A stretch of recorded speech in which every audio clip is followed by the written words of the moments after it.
Hello দোস্ত, বলো তো তোমরা কেমন আছো? তোমাদের জন্য আবারও হিস্ট্রির একটা চ্যাপ্টার নিয়ে চলে এসেছি। হিস্ট্রির কিন্তু হিসেব অনুযায়ী বই শেষ হতে আর বেশি বাকি নেই, কিন্তু আমাদের যেহেতু ফার্স্ট সামেটিভের পড়াশোনাগুলো এখনো বাকি রয়ে গেছে, সেই জন্য আমরা আজকে পড়বো সাম্প্রদায়িকতা থেকে দেশভাগ। তারপরে আরও একটা চ্যাপ্টার আছে, সেটা পড়বো যেটা ভারতের সংবিধান নিয়ে লেখা আছে। সেটা পড়ার পর আবার আমরা ফার্স্টে ফিরে যাব। ওকেই, তো ঠিক আছে, চলো আপাতত আমরা আজকের চ্যাপ্টারটা শুরু করি। প্রথমে হচ্ছে সাম্প্রদায়িকতা থেকে দেশভাগ। এই ব্যাপারটার মধ্যে আমরা যা যা পড়বো অনেক কিছু জিনিস আছে। ওহো, সেই স্লাইড, চলো একটু বলে নেওয়া যাক। হ্যালো স্টুডেন্টস, আমি তোমাদের স্নেহা ম্যাম, তোমাদেরকে বাংলা এবং ইতিহাস পড়িয়ে থাকি। তো হ্যালো, আমাদের চ্যানেলে যারা নতুন তাদেরকে ওয়েলকাম ওয়েলকাম ওয়েলকাম। আর যারা জানো না যে আমাদের এই লেকচারগুলোর পিডিএফ কোথা থেকে পাবে কিংবা প্র্যাকটিস সেট, ডিপিপিস এগুলো কোথা থেকে পাবে, তাদের উদ্দেশ্যে বলে রাখি, তোমাদেরকে জাস্ট ডাউনলোড করতে হবে পিডব্লিউ অ্যাপ। তো নর্মালি কোনো টাকা পয়সা লাগছে না, যেমনভাবে অন্যান্য অ্যাপ ডাউনলোড করে থাকো, পিডব্লিউ অ্যাপ ডাউনলোড করো।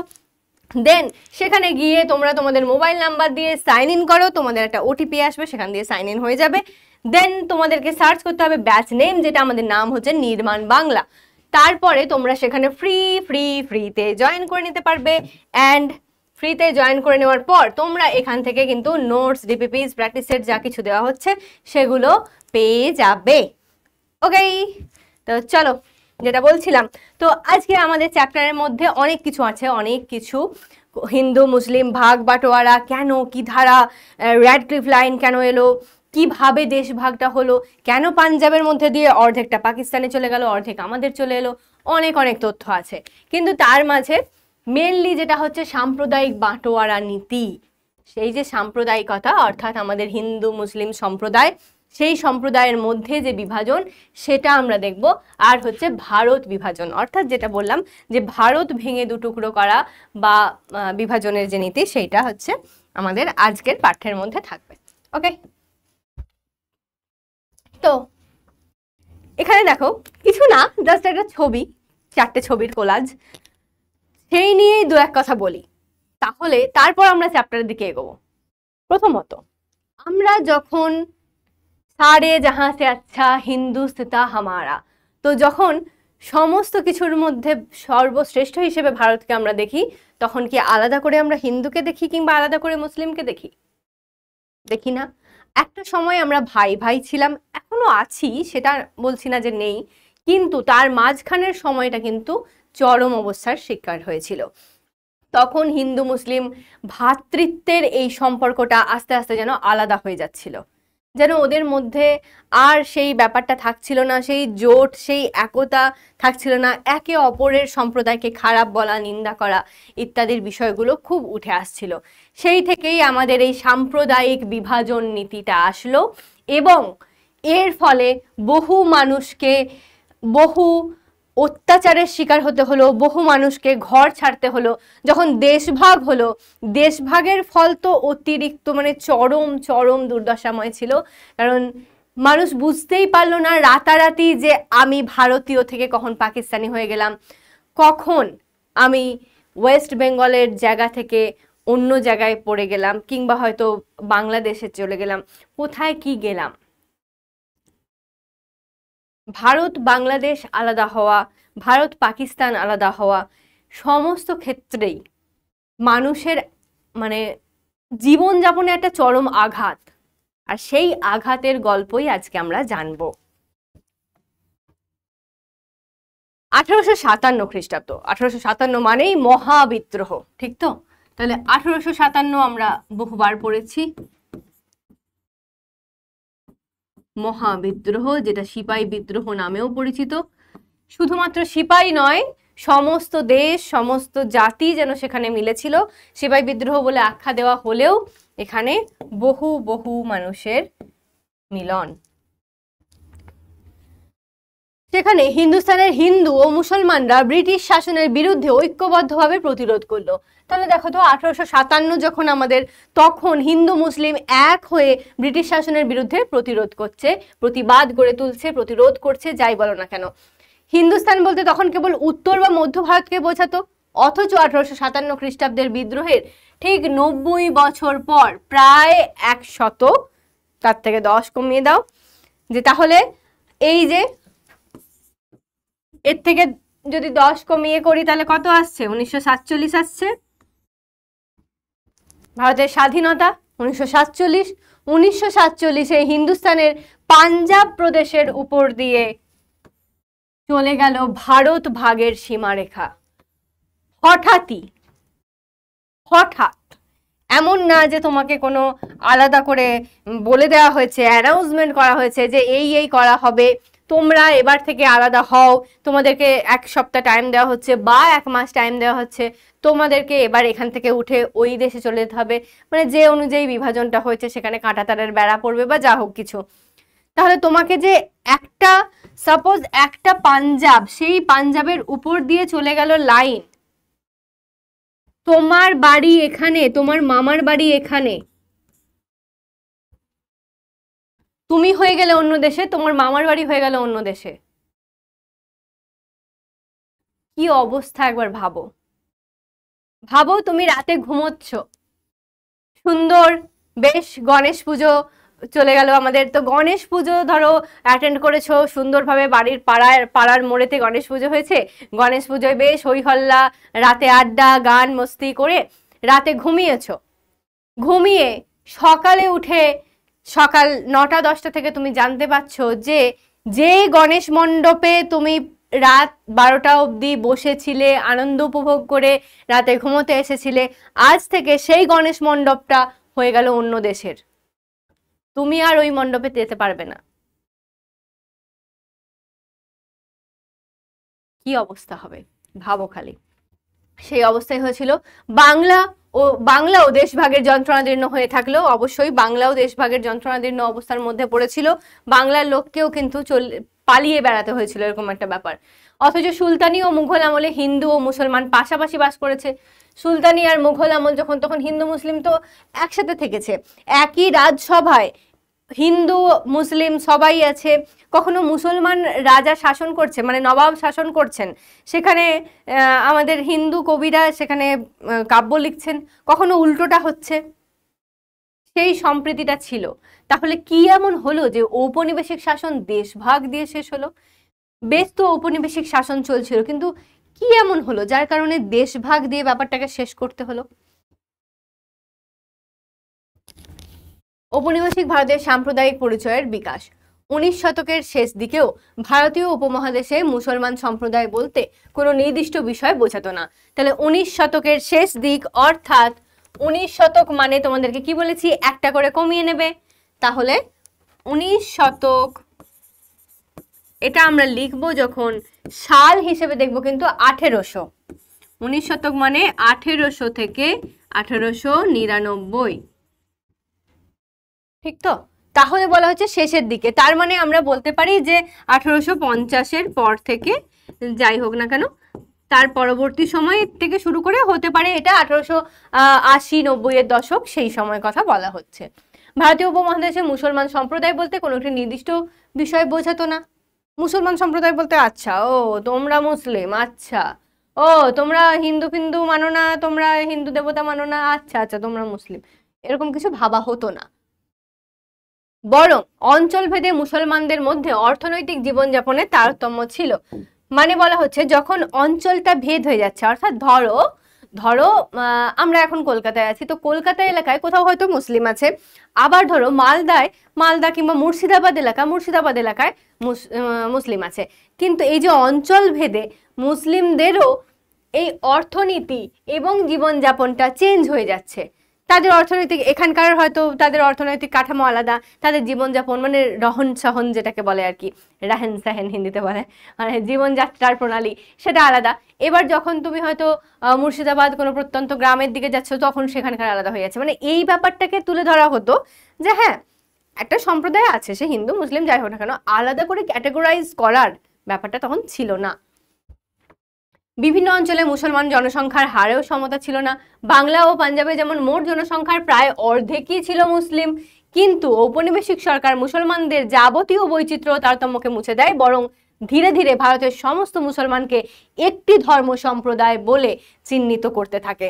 তাহলে সমস্ত মুসলমান, যেখানে যত মুসলিম আছো, সবাইকে একত্রিত করে একটাই ধর্ম সম্প্রদায় করা, এই ব্যাপারটা কিন্তু এই সময় থেকে শুরু হতে থাকলো। তার আগে এসব নিয়ে এত মাথা ঘামানো হতো না, ভাবা হতো না, ঠিক? ফলে সামাজিক, অর্থনৈতিক, সাংস্কৃতিক পরিচয়ের বদলে ধর্মীয় পরিচয়ই মুসলমানদের ক্ষেত্রে প্রধান পরিচয় হয়ে উঠতে থাকে। মানে আগে যেটা সমাজ, সংস্কৃতি, অর্থনীতি এইটাকে নিয়ে বলা হতো, অর্থাৎ ধরো কেমন বলবো, কোনো একটা জায়গায় হয়তো মুসলিম সমাজ তারা একটু উন্নত, ধরো তারা বেশি শিক্ষিত, তারা সাংস্কৃতিক দিক থেকে এগিয়ে আছে, তারা কোনো আচার অনুষ্ঠান করে। আবার কোনো জায়গায় একটু নিম্ন গোষ্ঠী, তারা তাদের মতো করে থাকে, মানে আলাদা করে থাকে বলতে তারা হিন্দুদের মতো করেই ধরো থাকে। একটু প্রত্যন্ত পিছিয়ে পড়া এলাকা, হিন্দুরাও যেভাবে আছে মুসলিমরাও সেভাবে আছে, অত বেশি পড়াশোনা জানে না, সাদাসিধে লোক, এই চাষ করে খাচ্ছে, গায়ে মাটি মাখা, মাটির মানুষ, এইরকম টাইপের, সে সবাই মিলেই আছে, সেই রকম একটা বিভাজন ছিল। কিন্তু এখন কি বলা হলো, না না, ওইভাবে করা যাবে না, যে তুমি অর্থনৈতিক দিক থেকে এগিয়ে আছো, তুমি এই আছো বলে তুমি আলাদা রকম, ও পিছিয়ে আছে বলে আলাদা রকম, ওরকম নয়। মুসলিম সমাজটাকে পুরো করে এক করে হিন্দুদের থেকে আলাদা করে দাও, হিন্দুদের সাথে ওদের কোনো মিল আমরা খুঁজতে যাব না, এইরকম একটা ধারণা এখানে সৃষ্টি হচ্ছিল, ঠিক আছে? তার ফলে ধীরে ধীরে মুসলমানদের একটা অংশ ব্রিটিশ শাসকের মতো করেই নিজেদের হিন্দুদের থেকে আলাদা সংগঠিত সম্প্রদায় হিসেবে ভাবতে শুরু করে। স্বাভাবিক নয় কি এটা? তোমরাই বলো। যদি এইভাবে প্রেসার দেওয়া হয়, এইভাবে চাপ দেওয়া হয়, তাহলে তো মানুষ আলাদা করে, একটা কথা আছে না যে মাথা খাওয়া, খুব পাতি কথায়, যেটা ইংরেজিতে আমরা বলে থাকি ব্রেন ওয়াশ, ব্রেন ওয়াশ করা হয়েছে। তো পাতি কথা আমরা যদি বলি মাথা খেয়েছে, এই যে জিনিসটা বলা হয়, তাহলে তাদের মাথায় ঢোকানো হচ্ছে বারবার যে তুমি আলাদা সম্প্রদায়ের লোক, তোমাকে আলাদা করে থাকতে হবে, হিন্দুরা তোমার ভাই ভাই নয়, যেখানে যত মুসলিম আছে সেগুলো তোমার ভাই ভাই। তোমার তোমার মনের মধ্যে কি হবে, হিন্দুদের সম্পর্কে একটা বিদ্বেষ তৈরি হবে, তোমরা এবার সমস্ত এরা মুসলিমরা নিজেদেরকে আলাদা একটা কিছু গোষ্ঠী বলে ভাবতে শুরু করবে। ঔপনিবেশিক প্রশাসন ভারতীয় সমাজের বিভিন্ন অংশকে আলাদা করে দেখতে থাকে। এবার এখানে আদমশুমারি অনুযায়ী, আদমশুমারিতে জনগণনা করা হয় তোমরা জানো, সেই অনুযায়ী বলছে 1870 খ্রিস্টাব্দের পর থেকে জাতীয় আন্দোলনকে দুর্বল করবার তাগিদে ব্রিটিশ নীতির পরিবর্তন ঘটলো। ধর্মের ভিত্তিতে ভারতীয় সমাজে সাম্প্রদায়িক বিভেদকে উৎসাহ দিয়ে ভারতীয়ত্বের ধারণাকে আঘাত করতে চেয়েছিল ঔপনিবেশিক সরকার। প্রশাসনের তরফে একটা ধারণা চালু করার চেষ্টা হয় যে মুসলমানরা সবাই একই রকম একটি ধর্মীয় রাজনৈতিক সম্প্রদায়।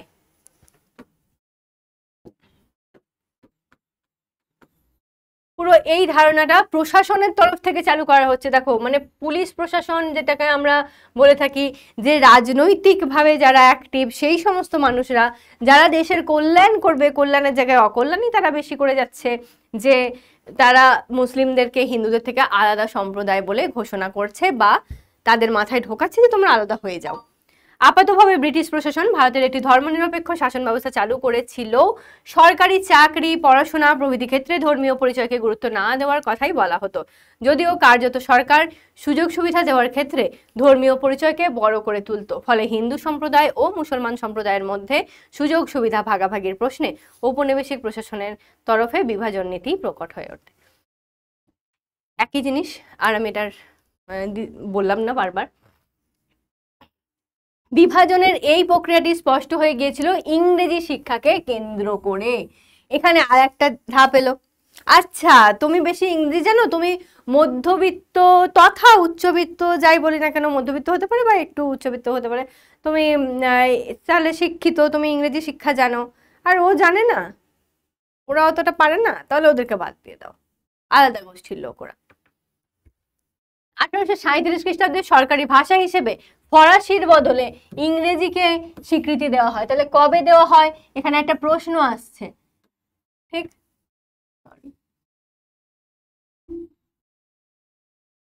যে কবে ফরাসির বদলে ইংরেজিকে জাতীয় ভাষা বা সরকারি ভাষা হিসেবে, সরকারি ভাষা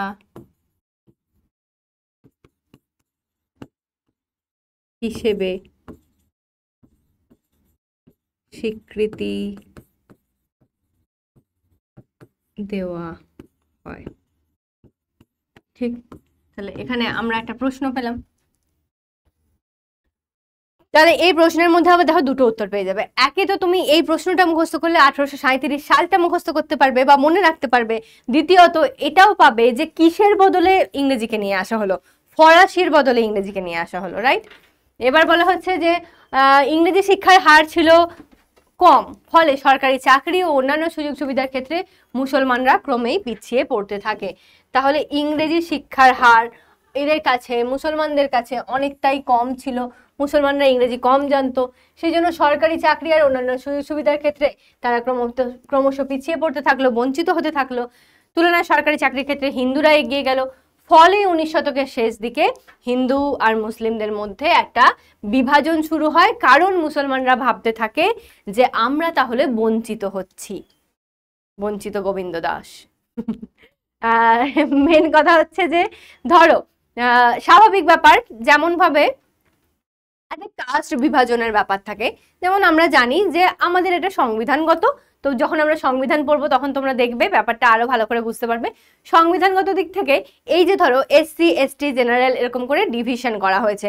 স্বাভাবিকভাবেই যখনই আমরা কোনো একটা পরীক্ষা দিই, কোনো একটা চাকরির ক্ষেত্রে সুযোগের ব্যাপার আসে, তখন এই যে ক্যাটাগরিতে ভাগ করা থাকে, তখন কিন্তু অনেক ক্ষেত্রেই যারা জেনারেল ক্যাটাগরি তারা ভাবতে থাকে এবং ভাবতেই পারে, সেটা ভাবাটাও স্বাভাবিক অনেক ক্ষেত্রে, যে আচ্ছা আমাকে তো বেশি নম্বর পেয়ে পেয়ে তবে পাশ করতে হচ্ছে, ওদের ক্যাটাগরি আছে বলে ওরা একটু কম নম্বর পেয়েও পাশ করে যাচ্ছে। সেম নাম্বার ধরো আমি পেয়েছি, আমার একটা ওবিসি বন্ধু পেয়েছে বা এসসি বন্ধু পেয়েছে, সেম নাম্বার দুজনে পেয়েছি, কিন্তু আমি যদি জেনারেল হয়ে থাকি তাহলে আমার জেনারেল ক্যাটাগরিতে আমি সেটাতে পাস নই, কিন্তু ও যেহেতু এসসি কিংবা এসটি ক্যাটাগরিতে আছে ও সেটাতে পাস। তাহলে কি হবে, দুজনের বন্ধুত্বের মধ্যেও একটা কিন্তু বিভেদ সৃষ্টি হবে, যে সেম নাম্বার পেয়ে তুই চাকরি পেয়ে গেলে আমি পেলাম না। হবে তো, নিশ্চয়ই হবে এটা। তো সেই রকমই ব্যাপার এখানেও হয়েছে, যে মুসলিমরা সেই সময় কম শিক্ষিত ছিল, তারা শিক্ষার আলোতে সেভাবে পৌঁছতে পারছিল না এবং তারা অনেকটা অর্থনৈতিক দিক থেকেও পিছিয়ে ছিল।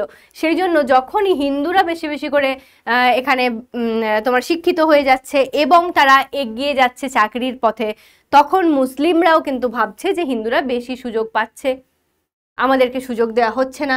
এবার এদের দুজনের মধ্যে একটা পরস্পর বিরোধী ধারণা একটা পোষণ হতে থাকে, বা তারা বিরোধিতার একদম চরম পর্যায়ের দিকে আস্তে আস্তে এগোতে থাকে। যদিও মনে রাখা দরকার যে মুসলমানদের স্বার্থ বলে যা প্রচার করা হতো তা আসলে শিক্ষিত মুসলমানদের স্বার্থ। অনেক সময় প্রকাশিত হতো যে মুসলমানদের স্বার্থে তোমাদেরকে এই কাজ করতে হবে, তোমরা কি ভাই ভাই, মুসলমান সবাই ভাই ভাই, চলো তাহলে তোমাদেরকে এই পথে নামতে হবে, এই কাজ করতে হবে। আদপে তোমরা যদি ভালো করে ওটাকে দেখো, যে কাজটা করতে বলা হচ্ছে কিসের জন্য বলা হচ্ছে, সেটা শিক্ষিত মুসলমান যারা, হিন্দুদের মধ্যেও তো আছে শিক্ষিত হিন্দু, অশিক্ষিত হিন্দু, নিরক্ষর হিন্দু যারা আছে, মুসলিমদের মধ্যেও তাই আছে। শিক্ষিত মধ্যবিত্ত যারা মানে মেনলি সমাজের একটা ঠিকঠাক জায়গায় আছে, তাদের স্বার্থে বলা হচ্ছে। বিশেষত বাংলার মতো বিরাট অঞ্চলে এই যে অসংখ্য গরিব নিরক্ষর মুসলমান কৃষকদের ভালো মন্দ স্বার্থ চিন্তা কেউ করেনি। কোনো দেশনেতা সেটা ভাবতে যায়নি যে আমাদের দেশের এই যে দরিদ্র কৃষকগুলো, এই যে যেসব মুসলিম ভাইগুলো যারা শিক্ষার আলোতে পৌঁছতে পারেনি, তাদের কি হবে, তারা কোথায় যাবে, তাদের কথা কেউ ভাবে না, স্বার্থ চিন্তার মধ্যে তাদের থাকে না। মুসলিম সমাজের আধুনিকীকরণের অভিযান শুরু হয় স্যার সৈয়দ আহমেদ খানের আলিগড় আন্দোলনের মধ্যে দিয়ে। স্যার সৈয়দ আহমেদ খান তিনি আলিগড় আন্দোলন করেন এবং এই আলিগড় আন্দোলনের মধ্যে দিয়ে তিনি ইসলামীয় ধর্মতত্ত্বের সঙ্গে পাশ্চাত্য জ্ঞান বিজ্ঞানের সমন্বয় ঘটিয়ে মুসলমানদের উদার মনোভাবের বিকাশ ঘটাতে চেয়েছিলেন। একটা জিনিস দেখবে, যে কোনো ধর্মের ক্ষেত্রেই বলবো, শুধু মুসলিম বলে নয়, হিন্দু মুসলিম বা আদার্স যে কোনো জৈন হোক, খ্রিস্টান হোক, শিখ হোক, যে কোনো ক্ষেত্রেই হোক না কেন, ধর্মীয় গোঁড়ামি বলে একটা কথা হয়, ঠিক তো? তাহলে যে কোনো ক্ষেত্রেই যে কোনো ধর্মের এই যে ধর্মীয় গোঁড়ামি বলে যে কথাটা আছে না, এই গোঁড়ামি থেকে তোমাকে কিন্তু মুক্ত হতে হবে, তবে তুমি ওই ধর্মের আসল রূপটা দেখতে পাবে। অনেক ক্ষেত্রেই আমরা ভুল ব্যাখ্যা করে থাকি, অনেক জিনিসের আমরা নিজের মতো করে নিজেদের যেটা ভালো লাগে সেটার ব্যাখ্যা করে থাকি, ঠিক তো? সেই রকমই কিছু কিছু ক্ষেত্রে মোহাম্মদ আলী জিন্নাহ কিংবা সৈয়দ আহমেদ খান এইরকম মানুষেরা তারা কিন্তু অনেক ক্ষেত্রেই মুসলিমদেরকে একটা আলাদা পথে নিয়ে যেতে চেয়েছেন। তাদেরকে এই যে সৈয়দ আহমেদ খান তিনি কি করেছেন, তিনি ভাবছেন যে পাশ্চাত্য শিক্ষার আলোকে যদি এদেরকে আলোকিত করা হয় তাহলে এদের মনোভাবটা একটু উদারপন্থী হবে। এরা যে একটা সংকীর্ণ গণ্ডির মধ্যে আবদ্ধ হয়ে আছে, ভাবছে যে না এইটুকু ছাড়া তো চলবেই না, এটা না করলে হবেই না। তাদেরকে শিক্ষার আলোকে আলোকিত করলে তাদের চিন্তা ভাবনার বিকাশ ঘটবে, তারা তাদের এই ধর্মীয় গোঁড়ামি থেকে বাইরে বেরিয়ে আসতে পারবে।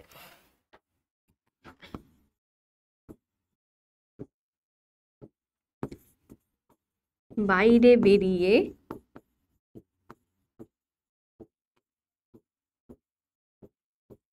বাস্তবকে জানতে হবে।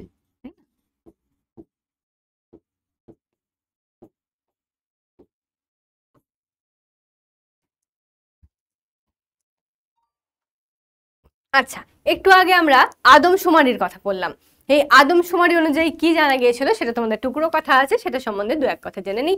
কি ছিল ভারতীয় সমাজের পৃথককরণের ধারণা তৈরিতে 1872 খ্রিস্টাব্দের যে আদমশুমারি হয়েছিল তা বিশেষ গুরুত্বপূর্ণ ভূমিকা নিয়েছিল। এখানে জনসংখ্যার বিন্যাসে একটা পরিষ্কার হয় যে বাংলা ও পাঞ্জাবের জনসংখ্যার অর্ধেকই ছিল মুসলমান, সেটা স্পষ্টতই বোঝা যায়। তাহলে পাঞ্জাব যেখানে আমাদের শিখ ধর্ম বেশি, সেখানেও দেখছি অর্ধেকের বেশি মুসলিম আছে। বেশ, এবার বলা হচ্ছে যে সেখানে ঔপনিবেশিক সরকার ব্যক্তির ধর্মীয় বা জাতিগত পরিচয়কে প্রধান বলে ধরে নিয়েছিল, ফলে ধর্মের ভিত্তিতে প্রতিটি সম্প্রদায়ের উন্নয়নের খতিয়ান রাখা হতো আদমশুমারিতে।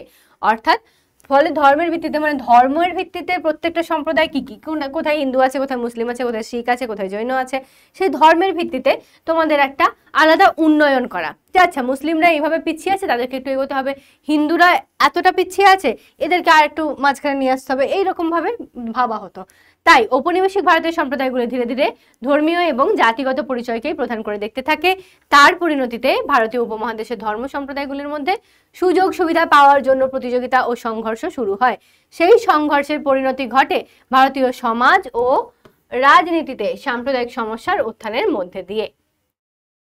বেশ, এটা থেকে খুব একটা প্রশ্ন আসার মতো কিছু নেই। এই জিনিসটাই ওখানেও লেখা ছিল যে বেশিরভাগ ক্ষেত্রে বাংলা এবং পাঞ্জাবের অর্ধেক অংশই প্রায় মুসলিম ছিল। এইটুকু তথ্য মনে রাখবে। আর 1872 সালের আদমশুমারি জনগণনা এইটুকুটা মনে রাখবে। স্যার সৈয়দ দুটি সম্প্রদায়ের মধ্যে বিভেদ বা সাম্প্রদায়িক বিরোধিতার উন্মাদনা তৈরি করতে চাননি। তিনি কি চেয়েছিলেন, ব্রিটিশ শাসনে হিন্দু আধিপত্যের উল্টো দিকে মুসলিম অভিজাত এবং শিক্ষিত শ্রেণীকে স্বনির্ভর করে তুলতে চেয়েছিলেন। যে একদিকে যেমন হিন্দুরা হচ্ছে, তেমন অন্যদিকে মুসলিমরাও যারা শিক্ষিত তারা যেন একটু ভালো পদ পায়, তারা যেন স্বনির্ভর হয়ে ওঠে, সেটাই তার চেষ্টা ছিল। তিনি চাননি যে দুটো আলাদা সম্প্রদায় বিভাজন হয়ে যাক। তার উদ্দেশ্য ছিল মুসলমান ছাত্রদের মধ্যে একটি গোষ্ঠী মানসিকতা গড়ে তোলা। তিনি বৃহত্তর মুসলমান সমাজের তরফে ব্রিটিশ শাসনের সুযোগ সুবিধাগুলিকে সদ্ব্যবহারের উৎসাহে চেষ্টা করেন। তাহলে তার উদ্দেশ্য কি ছিল, এখানটা একটা প্রশ্ন আসবে, শর্ট কোশ্চেন একটা থাকতে পারে। তাই আলিগড়ে মোহামেডান অ্যাংলো ওরিয়েন্টাল কলেজের পাঠ্যক্রমে ইউরোপীয় দর্শনের সঙ্গে ইসলামী ধর্মতত্ত্বের সহাবস্থান ছিল। এটা আর একটা প্রশ্ন যে মোহামেডান অ্যাংলো ওরিয়েন্টাল কলেজের পাঠ্যক্রমের মধ্যে কি কি রাখা ছিল, ইউরোপীয় দর্শন ছিল আর তার সাথে ছিল ইসলামী ধর্মতত্ত্বের সহাবস্থান, অর্থাৎ ইউরোপীয় এবং ইসলামীয়, যেটা তিনি চেয়েছিলেন যে পাশ্চাত্যের সাথে আমাদের দেশের ধর্মকে মেলাতে। স্যার সৈয়দ আহমেদ জাতীয়তা বিরোধী মানুষ ছিলেন না, কিন্তু জাতি বিষয়ে তার ভাবনার সঙ্গে কংগ্রেসের ভাবনার অমিল ছিল। তিনি জাতীয় কংগ্রেসের সরাসরি বিরোধী ছিলেন, কেননা তার ধারণা ছিল কি যে কংগ্রেস আসলে সংখ্যাধিক্য হিন্দুদের প্রতিনিধি সভা। তিনি মুসলিমদের জাতীয় কংগ্রেসে যোগ না দিতে উপদেশ দিয়েছিলেন, যদিও অন্যান্য মুসলিম নেতা যেমন বদরুদ্দিন তৈয়বজি কংগ্রেসে যোগ দিয়েছিলেন। উত্তর ভারতীয় মুসলিম সম্প্রদায়ের মধ্যে স্যার সৈয়দ নেতৃত্ব সকলে মেনে নেননি। সৈয়দ আহমেদের পাশ্চাত্য বিষয়করণটি উলেমারা কখনোই পছন্দ করতেন না।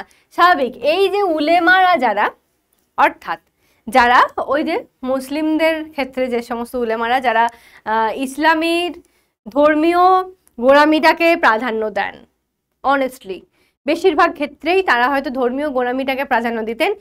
সেই জন্য তারা এই পাশ্চাত্যিকরণ ব্যাপারটা, অর্থাৎ পাশ্চাত্য দেশের ছন্দে তুমি তাল মিলিয়ে চলতে চলতে তুমি তোমার দেশীয় সাহিত্যকে ভুলে যাবে, দেশীয় ঐতিহ্যকে ভুলে যাবে। না না না, এটা তো হতে দেবো না আমরা।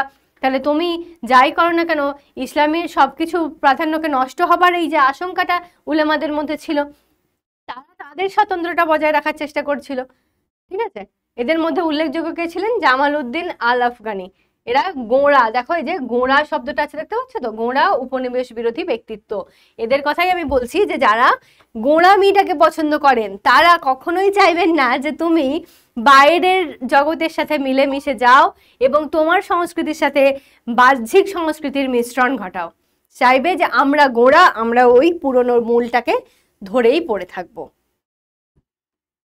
ঠিক আছে, যেমন ধরো একটা ছোট্ট কথা বলি, সেটা হচ্ছে যে বাস্তব সমাজের দিকে তাকাও, তাকিয়ে কি দেখবে? দেখবে যে কোনো এক জায়গায় তুমি হয়তো কোনো গ্রামে থাকো, যেমন আমরাও গ্রামেই থাকি, গ্রাম থেকে শহরে এখন বসবাস করছি। তো গ্রামেতে যখন আমরা ছোট থেকে থাকছি, পড়ছি, বড় হচ্ছি, সেখানে গ্রামের যেমন আর কি পোশাক আশাক ধরো সেই সমস্ত পরেই বড় হচ্ছি।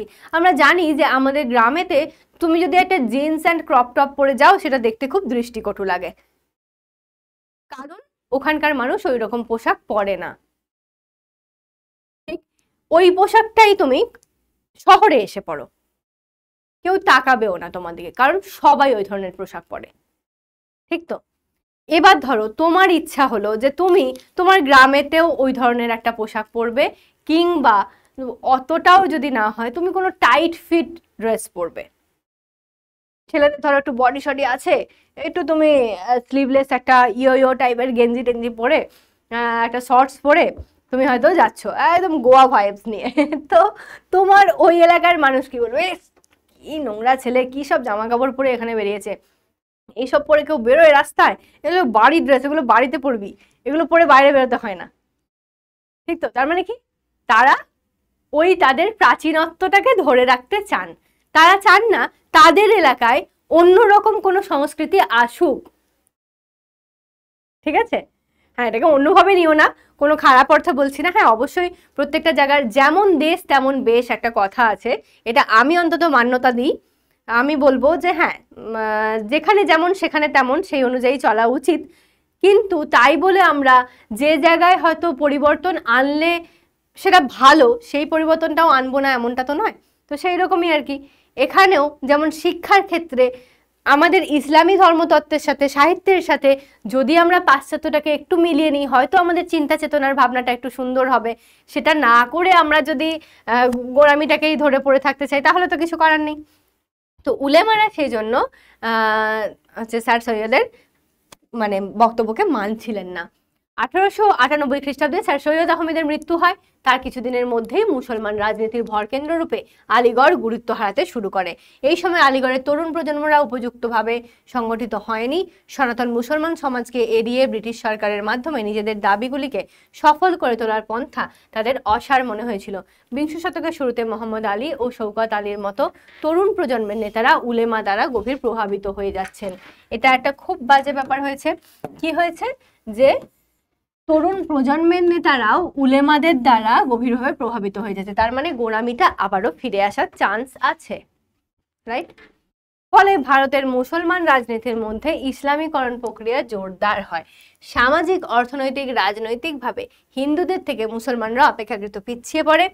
আর সামাজিক ভারসাম্যহীনতা দূর করবার জন্য হিন্দু ব্রিটিশ সরকার উভয়ের বিরুদ্ধে নতুন রাজনৈতিক সংগঠন তৈরি করার জন্য আশু প্রয়োজন মনে করেন। মানে নতুন একটা কিছু মানে সাম্প্রদায়িক কিছু একটা ঝামেলার সৃষ্টি হবে, সেই জন্য তার থেকে আলাদা আলাদা কোনো একটা ভাবনা চিন্তা করা যাক রাজনৈতিকভাবে। মুসলিম লীগ, মুসলিম লীগের সম্বন্ধে টুকরো কথা আছে, পড়ে নাও একটু। বঙ্গভঙ্গ অর্থাৎ 1905, এটা একটা শর্ট কোয়েশ্চেন, বহুবার পড়েছো, তাও মনে রাখার চেষ্টা করবে যদি ভুলে গিয়ে থাকো। 1905 বঙ্গভঙ্গের সিদ্ধান্ত ঘোষণার পর হিন্দু মুসলমান সম্পর্কের বিষয়টি নতুন করে জাতীয়তাবাদী নেতাদের চোখে পড়ে। অন্যদিকে ব্রিটিশ সরকারের পক্ষ থেকে পিছিয়ে পড়া মুসলিম সম্প্রদায়ের শিক্ষিত শ্রেণীর কাছে বেশ কিছু সুযোগ সুবিধার সম্ভাবনা তুলে ধরা হয়। শিক্ষা, চাকরি, রাজনীতিতে সুযোগ পাওয়ার জন্য বাংলা ও উত্তর ভারতের শিক্ষিত মুসলমানরা একজোট হলো। ঠিক আছে, তারা শিক্ষিত, তারা একজোট হলো, ভালো কথা, একজোট হয়েছিলেন, ঠিক আছে। এবার 1906 খ্রিস্টাব্দ যখন এলো, তখন ডিসেম্বর মাসে ঢাকায় মোহামেডান এডুকেশন কনফারেন্সের অধিবেশন বসেছিল। সেখানে মুসলিমদের জন্য আলাদা একটা রাজনৈতিক সংগঠনের কথা ভাবা হয়, একদম ভালো করে ভাবা হয় এই সময়ে, আলাদা একটা রাজনৈতিক সংগঠন। ফলে ওই অধিবেশনেই মুসলমানদের জন্য অল ইন্ডিয়া মুসলিম লীগ, এই সংগঠনটা অল ইন্ডিয়া মুসলিম লীগ সংগঠন তৈরি করা হয়। এই সংগঠনটির লক্ষ্য ছিল মুসলমানদের স্বার্থ, রাজনৈতিক অধিকারের প্রতি নজর রাখা, পাশাপাশি ব্রিটিশ সরকারের প্রতি অনুগত থাকার উদ্দেশ্য ছিল লীগের। তাহলে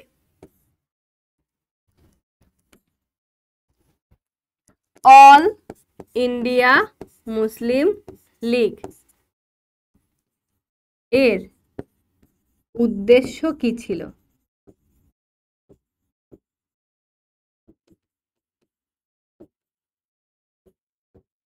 ঠিক আছে,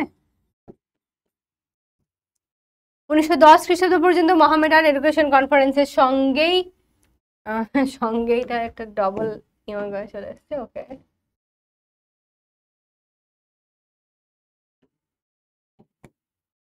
সঙ্গেই লীগের কাজকর্ম চলতে থাকে। অবশ্য সংগঠন দুটি আলাদা হয়ে গিয়েছিল। মুসলমানদের মধ্যে যারা কংগ্রেসের সমর্থক ছিলেন তারা লীগ তৈরির বিরোধিতা করেছিলেন, কিন্তু বিরোধিতায় বেশ তেমন কিছু কাজ হয়নি, বরং ভারতের বিভিন্ন প্রদেশে মুসলিম লীগের প্রসার ঘটে।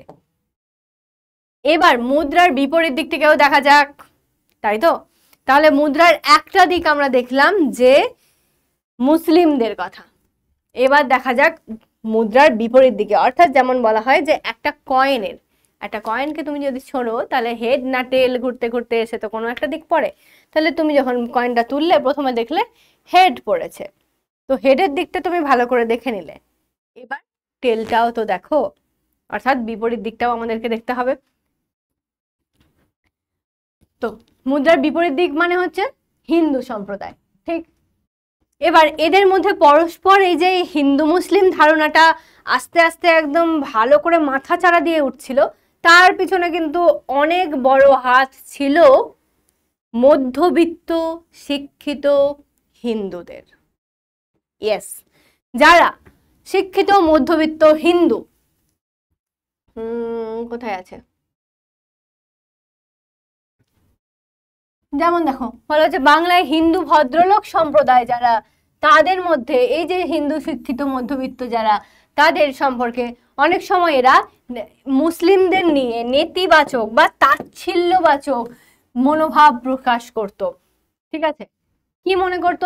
তারা মনে করত যে এই যে যারা মুসলিম আছে তারা হয়তো আমাদের মতো অতটা উন্নত নয়। অনেক ক্ষেত্রে আমি এটা দেখি, অনেক হিন্দু আছে যারা নাকি ধরো কোনো মুসলিম এলাকা দিয়ে তারা গেল, কিংবা কোনো মুসলিমের বাড়িতে তারা গেল, তারা সেখানকার খাবার খায় না, তারা বলে যে না, ওদের বাড়িতে আমি খাবার খাবো না, এরকম মনোভাব অনেকের মধ্যে থাকে। তাহলে কি হচ্ছে, যাদের মধ্যে ধরো এই ধরনের মনোভাব আছে, ধরে নাও তারাই এই শিক্ষিত মধ্যবিত্ত একটা হিন্দু, তারা আস্তে আস্তে করে তাদের এই যে সৌভ্রাতৃত্বের সম্পর্কটা ছিল, সামনে এখানে ধরো একটা হিন্দুর বাড়ি আর একটু দূরেই এখানে একটা মুসলিমের বাড়ি, ঠিক আছে, তো স্বাভাবিকভাবে রাস্তাটা আমার এটাই বাড়িতে আসার, আমি যখন এই রাস্তা দিয়ে এই বাড়িটাই ঢুকবো, তখন স্বাভাবিকভাবে আমাকে এই বাড়িটা পেরিয়ে আসতে হবে। এটা যদি হয় মুসলিমের বাড়ি, তাহলে আমার এই আসা যাওয়ার পথে আমার ওই মুসলিম ভাইয়ের বাড়িটা পড়ে, ঠিক। তাহলে আমাদের মধ্যে একটা ওই পাড়াতুতো সম্পর্ক যেমন হয় সেরকম হয়েছে। তাহলে কোনো আচার অনুষ্ঠান, ওদের যখন কোনো অনুষ্ঠান হচ্ছে, ঈদ হচ্ছে, মহরম হচ্ছে, হতেই পারে যে আমার ইনভিটেশন আছে ওখানে, আমি যদি সেই রকম ভাবে তার কাছে যাই, তাহলে কিন্তু সেই আপ্যায়নটুকু সে আমাকে দেবে। কিন্তু আমার মনোভাব এরকম তৈরি হচ্ছে যে ওর বাড়ি আমি যাব না, গেলেও ওর বাড়িতে খাবো না, ধরে নাও আমি সেই রকম, আমি হচ্ছে ওই টিপিক্যাল হিন্দু শিক্ষিত মধ্যবিত্ত বাড়ির একজন লোক, ধরে নাও, তো আমি ভেবে নিচ্ছি যে আমি ওই মুসলিম বাড়িটায় যাব না, খাবো না, তাহলে কি হবে, আস্তে আস্তে তার মনোভাব কি হবে, ওই মুসলিম ভাইয়ের মনোভাব কি হবে, সে ভাববে যে না, দিদিকে তো আমি এতবার ডাকি, ও তো আমার বাড়ি আসে না, এলেও এসে একটু গল্প টল্প করে চলে যায়, কি জানি কেন আমার বাড়িতে তো খাবারও খায় না। এবার আস্তে আস্তে কি হবে, তার আর আমার মধ্যে, ধরো ছোটবেলায় আমরা একসাথে খেলেছি, একসাথে ঘুরেছি, এবার আস্তে আস্তে বড় হয়েছি, এখন আর মুসলিম ভাইয়ের বাড়ি, হ্যাঁ ঠিক আছে তোমার সাথে আমার কথা আছে, কিন্তু তোমার বাড়ি গিয়ে আমি খাবো না, তোমার ছোঁয়াছুঁয়ি আমি নেবো না, বা তোমাকে আমি একটু নিচু চোখে দেখবো। তাহলে আস্তে আস্তে ওই ভাইয়ের সাথে আমার দূরত্ব বাড়তে থাকবে।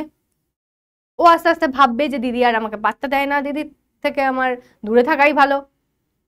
আস্তে আস্তে বিভাজন সৃষ্টি হবে। এটা তো দিলাম একটা ছোট্টখাটো একটা এক্সাম্পল, যে ধরো যদি আমার পাড়ায় এরকম হয়, এটাই এবার ভাস্ট আকারে ভাবো, বড় করে ভাবো, তাহলে পুরো একটা সম্প্রদায়, দুটো সম্প্রদায় আলাদা হয়ে যাচ্ছে।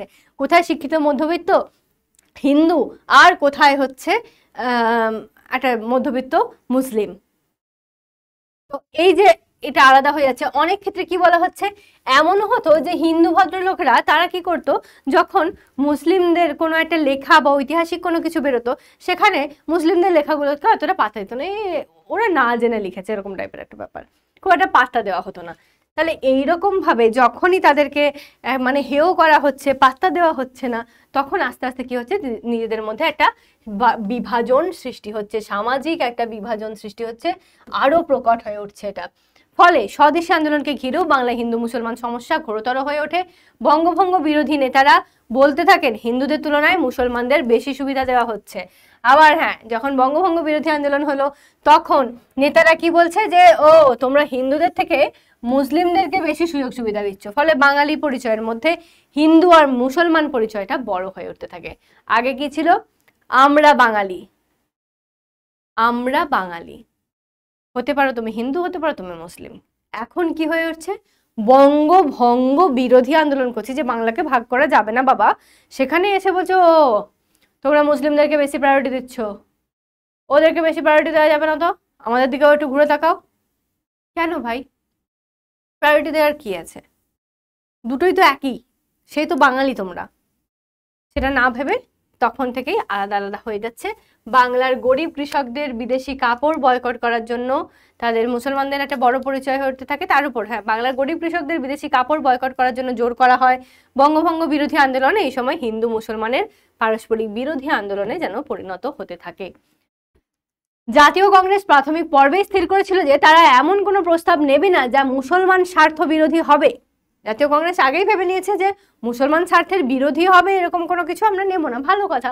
বহু মুসলমান কংগ্রেসের প্রাথমিক পর্যায়ে যোগদান করেন, কিন্তু এরই পাশাপাশি হিন্দু পুনরুজ্জীবনমুখী সাংস্কৃতিক আন্দোলন রাজনৈতিক চরমপন্থার জন্ম দেয়। এই উদ্যোগে হিন্দু ধর্মের কল্পকাহিনী এবং প্রতীক চিহ্নের মাধ্যমে ভারতীয় জাতিকে চিহ্নিত করবার চেষ্টা করা হয়েছিল। ঊনবিংশ শতকের হিন্দু সমাজের সংস্কারমুখী ধারা থেকে জন্ম নিয়েছিল ওই পুনরুজ্জাগরণের আন্দোলন। এর অন্যতম বৈশিষ্ট্য ছিল হিন্দু সভ্যতার গৌরবময় অতীত সম্পর্কে গর্ববোধ করা, অতিরঞ্জিত কল্পনা। এখানটা ইম্পর্টেন্ট যে কি বৈশিষ্ট্য ছিল, এর অন্যতম বৈশিষ্ট্যটা কি ছিল, ছিল যে হিন্দু সভ্যতার গৌরবময় অতীত, মানে তোমার অতীতে কি কি গৌরবময় জিনিসপত্র ঘটেছিল সেই সমস্ত বিষয় সম্বন্ধে তুমি গর্ববোধ করো, এখন এসে গর্ববোধ করো, আর অতিরঞ্জিত কল্পনা করো। অর্থাৎ যদি আমাদের হিন্দু ধর্মে এই থাকে, মানে বাবা ভাবতে পারছিস এর সাথে এই হতে পারে, ওটার সাথে ওই হতে পারে, অতিরঞ্জিত মানে অতিরিক্ত বেশি বেশি করে ভাবনা চিন্তা করে তুমি তারও গায়ে গায়ে আরো সুন্দর করে রং লাগিয়ে লাগিয়ে আরো সুন্দর করে উপস্থাপন করছো।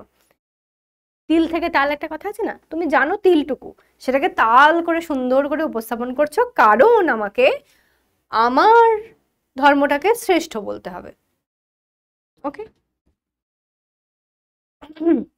হিন্দু পুনরুজ্জীবনবাদীরা ভারত ও হিন্দুকে সমর্থক বলে প্রচার করতে থাকেন। বলা হতে থাকে যে মুসলমান শাসনের কারণে সেই সভ্যতার অধঃপতন ঘটেছে, ব্রিটিশ শাসনের ফলে সেই সভ্যতার অস্তিত্ব বিপন্ন হয়েছে। পুনরুজ্জাগরণবাদীরা অবশ্য হিন্দু সংস্কারবাদীদের পাশ্চাত্য যুক্তিবাদী মনোভাবকে সমর্থন করেননি।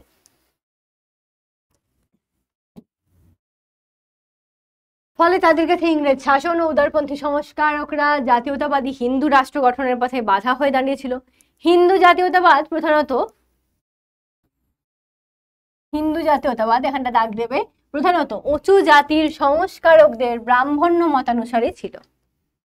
এই দাগ দেবে তো বলছি, তোমরা বই নিয়ে বসেছো তো নাকি? ছাড়াপোনাগুলো সব মাঝে মধ্যে শুধুই ফোন দেখে শুনতে চলে আসে। বইটা নিয়ে বসতে হবে তো নাকি? যখন পড়ছো বইটা নিয়ে বসো, পাতার পর পাতা সুন্দর লাইন অনুযায়ী আমি বলে দিচ্ছি, যেখানটা ব্যাখ্যা করার মতো ব্যাখ্যাও করে দিচ্ছি, আর যে লাইনটা দাগ দিতে বলবো দাগ দিয়ে নেবে, কোয়েশ্চেন বলে দিচ্ছি পেন্সিলে লিখে নেবে। বেশ, তাহলে হিন্দু জাতীয়তাবাদ প্রথমত উঁচু জাতির সংস্কারকদের ব্রাহ্মণ্য মতানুসারে ছিল। উঁচু জাতির তার মানে একটা আমরা দেখলাম মধ্যবিত্ত, এবার হচ্ছে উচ্চবিত্ত, মানে ব্রাহ্মণ যারা, ব্রাহ্মণ ক্ষত্রিয় বৈশ্য শূদ্র, এই যে চারটে ভাগ আমাদের, তো সেই হিসেবে ব্রাহ্মণ্য মতানুসারে ছিল। অধিকাংশ বিপ্লবী জাতীয়তাবাদীরা ভারতীয় সংস্কৃতি ও ভারতীয় জাতিকে হিন্দু ধর্ম এবং হিন্দুদের বলে চিহ্নিত করতে থাকেন। উদাহরণস্বরূপ তিলকের শিবাজি আর গণপতি উৎসব, অরবিন্দ ঘোষের দেশকে মাতৃবন্দনা করা, জাতীয়তাবাদকে ধর্ম হিসেবে দেখা, গীতায় হাত রেখে বিপ্লবী শপথ নেওয়া প্রভৃতির কথা বলা যায় যে এগুলোকে চিহ্নিতকরণ করা হচ্ছিল এই ধরনের উৎসবগুলোকে। এর ফলে মুসলমান জনগোষ্ঠীর কাছে চরমপন্থী রাজনীতির আবেদন কমে এসেছিল। এর অর্থ এই নয় যে হিন্দু স্বাধীনতা সংগ্রামীরা সবাই সচেতনভাবে মুসলমানদের দূরে রাখতে চেয়েছিলেন, বরং অনেকেই দুটি সম্প্রদায়ের মিলনে দেশের অনগ্রসরতা দূর করা যাবে বলে ভাবতে পেরেছিলেন। তাহলে সবাই সমান হবে এমনটা তো নয়, কোনো জায়গাতেই সেটা হয় না, সবাই সমান নয়। কেউ কেউ ভাবছেন যে দুটোকে আলাদা করে দাও তাহলেই ভালো, আর কেউ কেউ মনে করছেন যে না, উভয়ের সমন্বয়ে তবেই কিন্তু আমাদের দেশ এগোবে। অন্যদিকে শিক্ষিত মুসলমানদের একটি বড় অংশ জাতীয় আন্দোলনে হিন্দু ধর্মীয় ঝোঁকের ফলে আন্দোলন থেকে দূরে সরে যেতে থাকেন বা শুরু করেন। নিজেদের সম্প্রদায়গত অস্তিত্ব বজায় রাখতে ওই মুসলমানদের অনেকেই ক্রমে রক্ষণশীল জাতীয় রাজনীতির শিকার হয়ে পড়ে। রক্ষণশীল রাজনীতি কি? ওই যে কোনো কিছুকে রক্ষা করা। রক্ষণশীল মানে কি? পুরাতন যা কিছু ঐতিহ্য, পুরাতন যা কিছু রীতিনীতি, সেটাকে তুমি রক্ষা করে আসো, ঠিক আছে? পুরাতন বা অতীত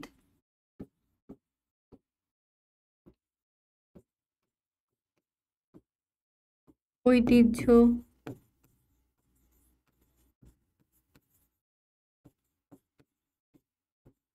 রীতিনীতি রক্ষা।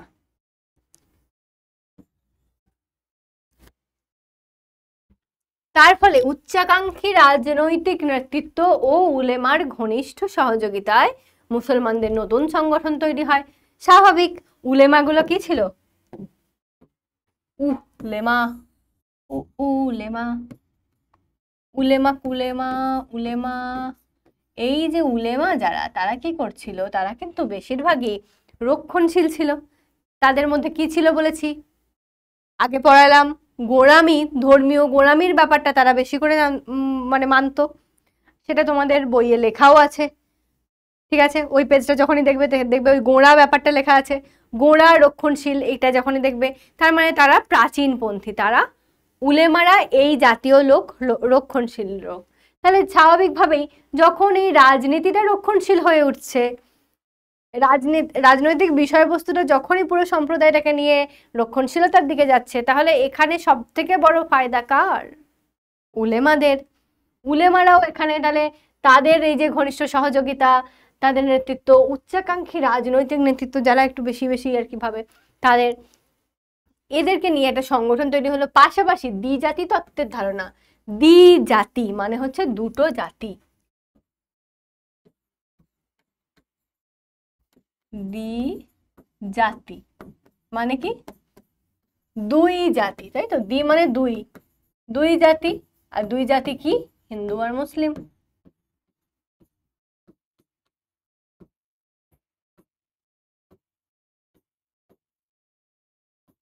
কোথায় নজরুল বলেছিলেন, মোরা একই বৃন্তে দুইটি কুসুম, হিন্দু মুসলমান। আর সেখানে মোরা একই বৃন্তে দুইটি কুসুম করতে গিয়ে যখনই একটা বৃন্ত থেকে দুটো কুসুম প্রস্ফুটিত হয়েছে, সেই দুটো কুসুম যে এক নয় সেটাকেই এরা বুঝিয়ে দিচ্ছে। বৃন্তটা এক হতে পারে কিন্তু কুসুমটা তো এক নয়, সেই ধারণাটাকেই যেন এরা পোষণ করে আরো বেশি বেশি করে আলাদা করে দিচ্ছে হিন্দু আর মুসলিমদেরকে। এইটাই হচ্ছে দ্বিজাতি, দুই জাতির তত্ত্ব, ঠিক আছে? তো এদের মধ্যে পারস্পরিক বোঝাপড়া সহমর্মিতার বদলে বিরোধিতার ভিত্তি পাকাপোক্ত হতে থাকে। স্বাভাবিক, হিন্দু মুসলিমদের মধ্যে বিরোধিতা আরো বেশি বেশি করে বাড়তে থাকে। এবার বলা হচ্ছে সাম্প্রদায়িক বাঁটোয়ারার পথে, অর্থাৎ সাম্প্রদায়িক বাঁটোয়ারা নীতি। আচ্ছা, 20 শতকে তরুণ মুসলমান নেতৃত্ব আগাগোড়া ভারতীয় জাতীয়তাবাদী আন্দোলনের বিরোধিতা করেছিল, কিন্তু তা নয়। তবে 20 শতকের গোড়ায় বেশ কিছু সমস্যা তাদের আন্দোলনের প্রকৃতিকে ভিন্ন পথে চালিত করে। প্রথম বিশ্বযুদ্ধে তুরস্ক ব্রিটেনের বিরুদ্ধে অস্ত্র ধারণ করেছে। ঠিক আছে, প্রথম বিশ্বযুদ্ধ কবে হয়েছিল? 1914 থেকে 1918।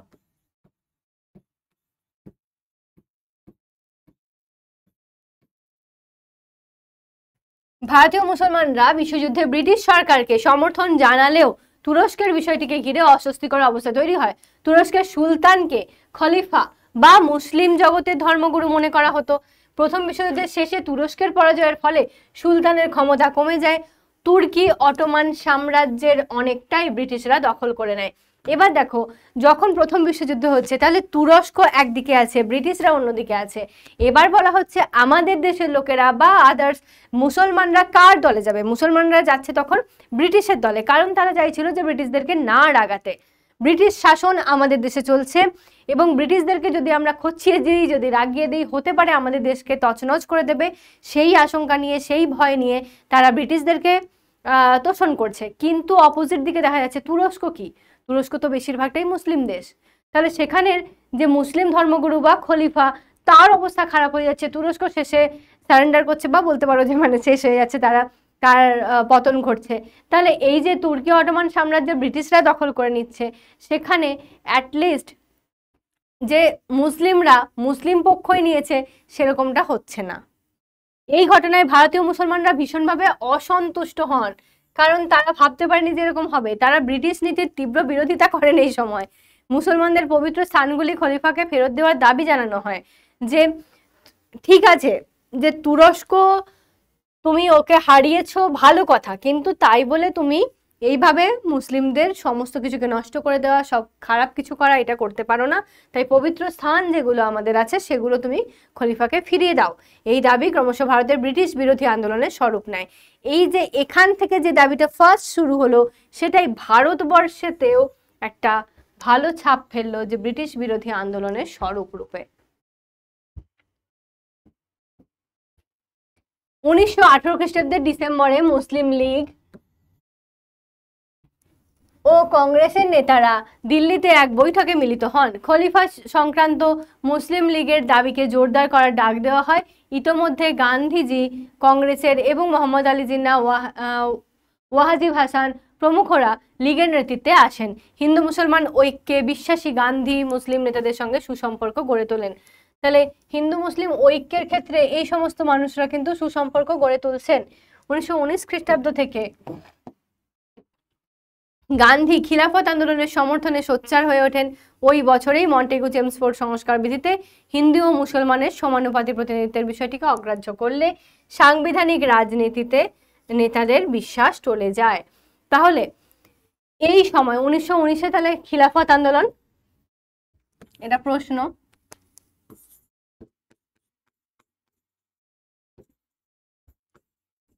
খিলাফত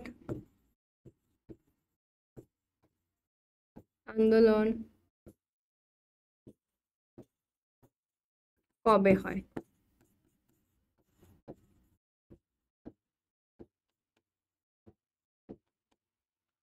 ঠিক, তাহলে এখানে দেখা গেল প্রথমত মুসলিম লীগ এবং আমাদের কংগ্রেসের যে একটা লীগের বৈঠক হচ্ছে, সেটা হচ্ছে 1918-তে। কিভাবে মনে রাখবো?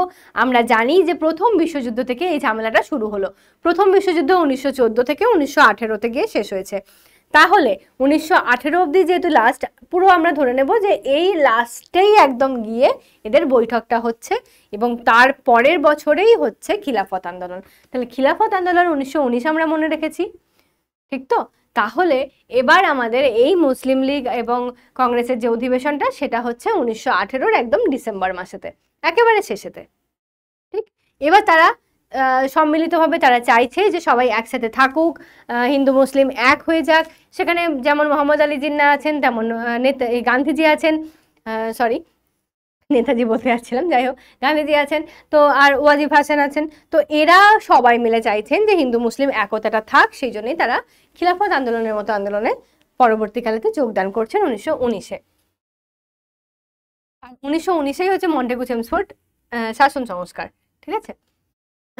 ফলে বিভিন্ন মুসলিম সংগঠনে তুরস্কের পরাজয়ে ইসলাম বিপন্ন এই আওয়াজ তুলে গণ সমর্থন তৈরি করার চেষ্টা করে। এইসব ঘটনার ফলে মুসলিম লীগের নেতৃত্ব পরিবর্তন ঘটে। নরমপন্থীদের তুলনায় উলেমা ও তাদের প্রভাবাধীন আলী ভ্রাতৃদ্বয়ের উত্থান ঘটে যায়। এইটাই সমস্যা হয়ে গেছিল এই সময়। যারা নরমপন্থী তারা যেখানে চাইছিল যে মানে সবাই ওই সমন্বিতভাবে একত্রিত হয়ে থাকুক, সেটার বদলে ওই যে আলী ভ্রাতৃদ্বয় যারা উলেমাদের পক্ষ নিয়ে আসছিল, তাদের মানে ভাবনা চিন্তাগুলো একটু বেশি করে মানুষকে এফেক্ট করে দিচ্ছিল। খিলাফত সমস্যাকে অহিংস অসহযোগ আন্দোলনের দাবি রূপে অন্তর্ভুক্ত করে নেন কংগ্রেসের ভিত্তি হিসেবে গান্ধীজি। আর 1920 খ্রিস্টাব্দে কেন্দ্রীয় খিলাফত কমিটি গান্ধীজির প্রস্তাবকে সমর্থন করেন। গান্ধী ও খিলাফত একযোগে ব্রিটিশ সরকারের বিরুদ্ধে অসহযোগিতার কর্মসূচি প্রচার করতে থাকে। কিন্তু 1922 খ্রিস্টাব্দে অসহযোগ আন্দোলন তুলে নেওয়া হয়, পাশাপাশি খিলাফত আন্দোলনও স্তীমিত হয়ে পড়ে। খিলাফতি নেতারা গান্ধী অহিংসা নীতিকে ততটা গ্রহণ করেনি, বরং গান্ধীজির সর্বজন গ্রাহ্যতাকে ব্যবহার করে জনগণের কাছে পৌঁছতে চেষ্টা করেছিলেন খিলাফতিরা।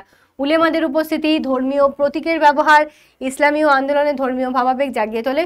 ফলে খিলাফত আন্দোলনে হিংসার ঘটনা ঘটতে থাকে। 1922-23 খ্রিস্টাব্দে কয়েক জায়গায় দাঙ্গা হিন্দু মুসলিম ঐক্যের মধ্যে ভাঙন ঘটায়।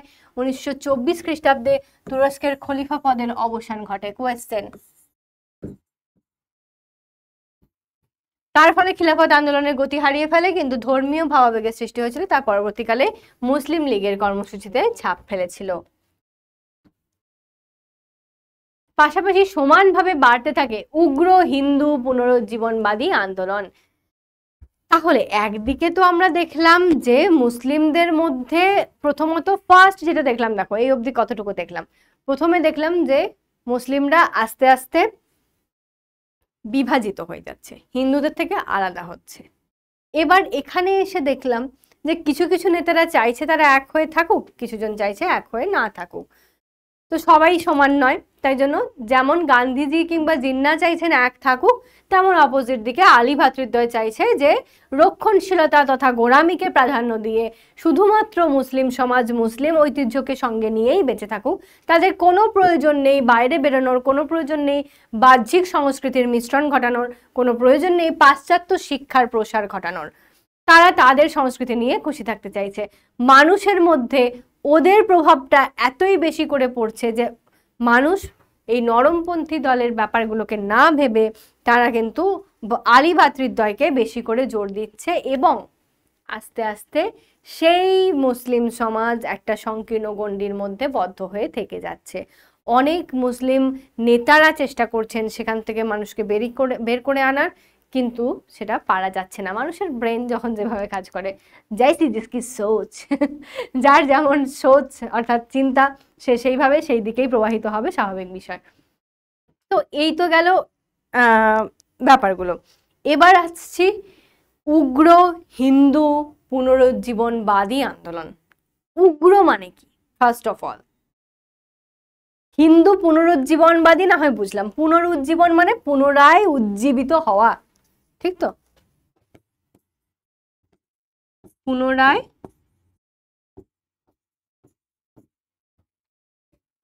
উজ্জীবিত হওয়া।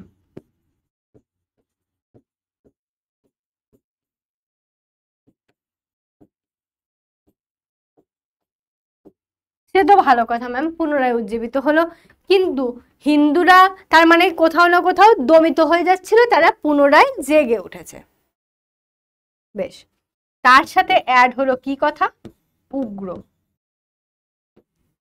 উগ্রতা মানে কি? আমরা কি বলি? তুই দিন দিন বড্ড উগ্র হয়ে উঠছিস, যা নয় তাই করে বেড়াচ্ছিস। তোর এরকম স্বভাবটা উগ্র কেন রে? সবসময় কেমন একটা খিটখিটে উগ্র ভাব তোর মধ্যে দেখছি। এরকম ভাবে আমরা ইউজ করে থাকি কথাগুলোকে। তার মানে কি, যে নরম পোলাইটলি যা কিছু ঘটছে তার থেকে বেশি কিছু এক্সপ্রেস করছো তুমি, প্রকাশ ভঙ্গিটা তোমার উগ্র, মানে একটা ধ্বংসাত্মক, যেটা নিয়ম নীতি মানে না, যেটা একটু অতিরিক্ত, এই ধরনের বিষয়কে বলা হয় উগ্র। তাহলে এর সাথে যখনই অ্যাড হয়ে যাচ্ছে উগ্র, তার মানে বুঝতে পারছো আন্দোলনটা খুব সহজ সুন্দর ভালোভাবে মেটার মতো নয়। এই সময় হিন্দু মহাসভার মতো উগ্র হিন্দু জাতীয়তাবাদী সংগঠনগুলির শক্তি বাড়তে থাকে।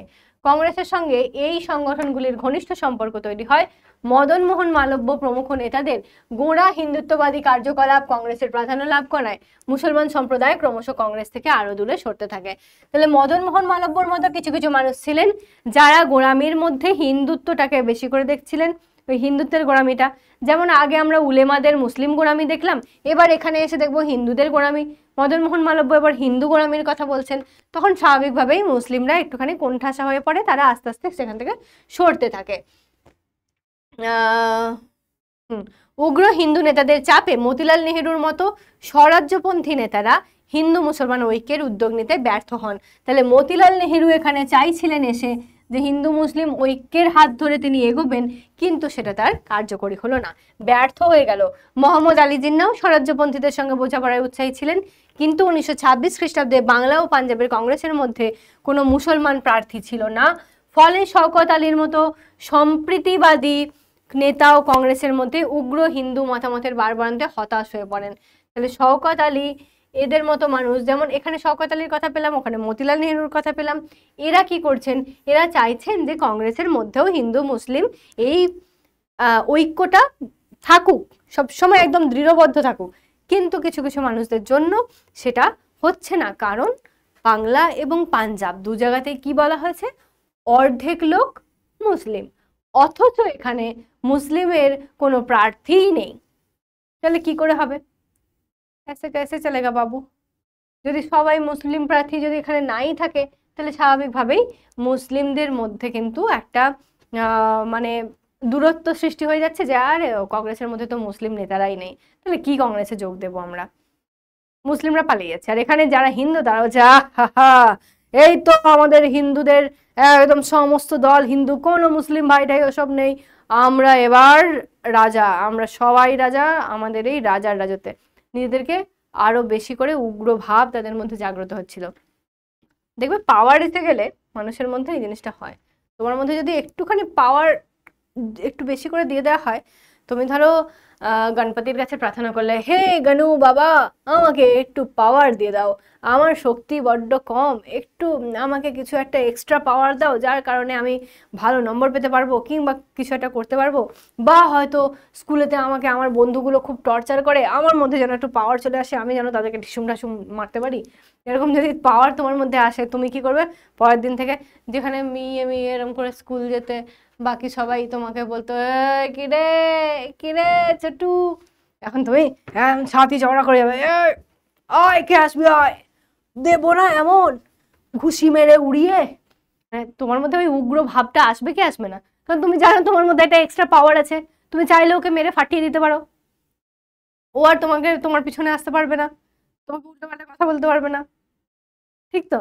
তাহলে যখনই তোমার কাছে পাওয়ার চলে আসবে, তোমার মধ্যে উগ্র ভাবটা বৃদ্ধি পাবেই পাবে, এটা হচ্ছে ব্যাপার। তো যাই হোক, সেরকমই ব্যাপার কিছু একটা ঘটেছিল। জাতীয় আন্দোলন থেকে মুসলমানদের সরে থাকার ওই প্রবণতাকেই সাম্প্রদায়িকতা বলা হচ্ছে। এই যে জাতীয় আন্দোলন থেকে মুসলমানরা সরে গেল, যেটা বললাম যে হিন্দুরা বেশি হয়ে গেছে, ওখানে কোনো মুসলিম প্রতিনিধি নেই, তাহলে মুসলিমরা আস্তে আস্তে সরে যাচ্ছে, এটাকেই বলা হচ্ছে সাম্প্রদায়িকতা, অর্থাৎ সম্প্রদায় আলাদা আলাদা হয়ে গেল এবং একটা দূরত্ব সৃষ্টি হলো, সেটা হচ্ছে সাম্প্রদায়িকতা। কিন্তু খুঁটিয়ে দেখলে বোঝা যায় যে 1930-এর দশকের রাজনৈতিক দিক থেকে মুসলিমদের মধ্যে আলাদা আলাদা অবস্থান ছিল, ফলে মুসলিম সাম্প্রদায়িকতা বলে কোনো নির্দিষ্ট অবস্থানকে চিহ্নিত করা ইতিহাসগতভাবে ভুল। 1930-এর দশকে দ্বিজাতি তত্ত্বভিত্তিক সাম্প্রদায়িক বিচ্ছিন্নতার গুরুত্বপূর্ণ সময় 1930 খ্রিস্টাব্দের মুসলিম লীগের সভাপতি মোহাম্মদ ইকবাল এবং পরে কেমব্রিজ বিশ্ববিদ্যালয়ের ছাত্র চৌধুরী রহমত আলী মোহাম্মদ ইকবাল এবং চৌধুরী রহমত আলী এরা পাঞ্জাব, উত্তর পশ্চিম সীমান্ত প্রদেশ, বালুচিস্তান, কাশ্মীর নিয়ে মুসলমানদের আলাদা ভূখণ্ড করার প্রস্তাব দেন। এই একটা সমস্যার বিষয় হয়ে গেছিল যে এরা সবাই মিলে, মানে সবাই বলবো না, মোহাম্মদ ইকবাল এবং এই চৌধুরী রহমত আলী দুজন মিলে কি বললেন যে এই এলাকাগুলো নিয়ে, অর্থাৎ পাঞ্জাব, উত্তর পশ্চিম সীমান্ত প্রদেশ, উপরে উত্তর, এদিকে পশ্চিম, উত্তর পশ্চিম সীমান্ত প্রদেশ এবং বালুচিস্তান ও কাশ্মীর নিয়ে মুসলমানদের আলাদা ভূখণ্ড করার দাবি করেন। যখন আমরা ম্যাপ করি তখন কি করি, উপরে উত্তর, নিচে দক্ষিণ, তাই তো?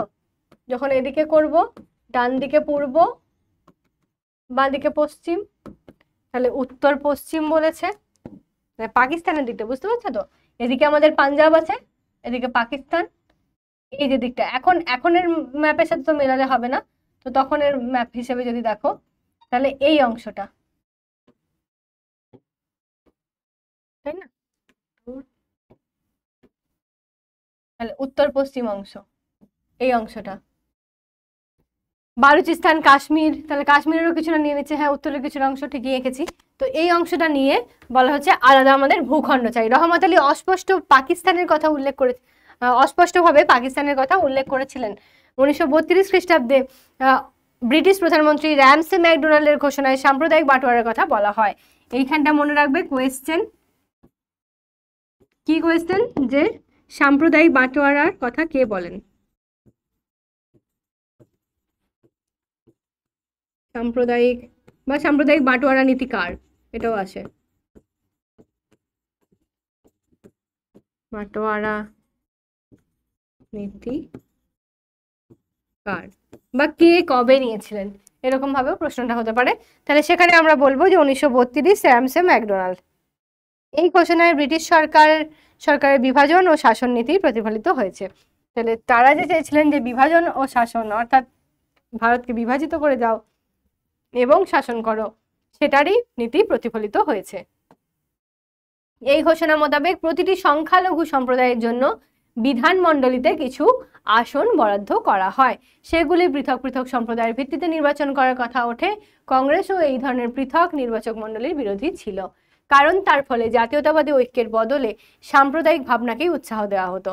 ভারতের সাধারণ স্বার্থের বদলে বিভিন্ন গোষ্ঠী বা সম্প্রদায়ের স্বার্থ বেশি করে গড়ে ওঠা আশঙ্কা প্রকাশ করে কংগ্রেস। বিশেষ কিছু নেই। এবার হচ্ছে এই যে আমরা দুজনের কথা বললাম, মোহাম্মদ ইকবাল এবং চৌধুরী রহমত আলী, তাদের মধ্যে মোহাম্মদ ইকবাল কে ছিলেন? মোহাম্মদ ইকবালের সব থেকে সুন্দর বিখ্যাত সেই গান সারে জাহাঁ সে আচ্ছা হিন্দুস্তান হামারা, যেটা আমি প্রথমে এই দিকেই করছিলাম। তো যাই হোক, মোহাম্মদ ইকবাল সম্বন্ধে জানি। মোহাম্মদ ইকবাল হচ্ছে আধুনিক ভারতের একজন বিখ্যাত কবি, ঠিক আছে? তরুণ প্রজন্মের মুসলিম ছেলে মেয়েদের ধর্মীয় দার্শনিক ভাবনাকে তিনি তার কবিতার মাধ্যমে গভীরভাবে আলোকিত করেন বা আলোড়িত করেন। মানবতাবাদী ইকবাল মনে করতেন ভালো কাজ মানুষকে অমরত্ব ও শান্তি দেয়। তুমি যদি ভালো কাজ করো সেটা মানুষকে অমর করে দেবে। তুমিই চলে যাবে, এই পৃথিবী থেকে বিদায় নিয়ে নেবে, কিন্তু তোমার কাজটা রয়ে যাবে, মানুষ তোমাকে মনে রাখবে যে তুমি এরকম ছিলে, তাই তো? তাহলে সেই যে অমরত্ব এবং শান্তি, তুমি যদি ভালো কাজ করো নিজের মনের মধ্যেও একটা শান্তি আসবে যে আমি মানুষের জন্য কিছু করতে পেরেছি বা ভালো কোনো কাজ করতে পেরেছি, এই হিসেবে। হ্যাঁ, এবার বলেছে আচার অনুষ্ঠানের আধিক্য আর অন্যায় মেনে নেওয়া ছিল তার পাপ কাজের নামান্তর। সারে জাহাঁ সে আচ্ছা হিন্দুস্তান হামারা, এরকম টাইপের দেশাত্মবোধক কবিতা বা গান তিনি রচনা করেছেন। যদিও শেষের দিকে তিনি পৃথক মুসলিম রাষ্ট্রের পক্ষে সওয়াল করেছিলেন। তাহলে প্রথমের দিকে তিনি যোগ দিলেও পরের দিকে আবার পৃথক মুসলিম রাষ্ট্রের পক্ষে তিনি সওয়াল করেছিলেন।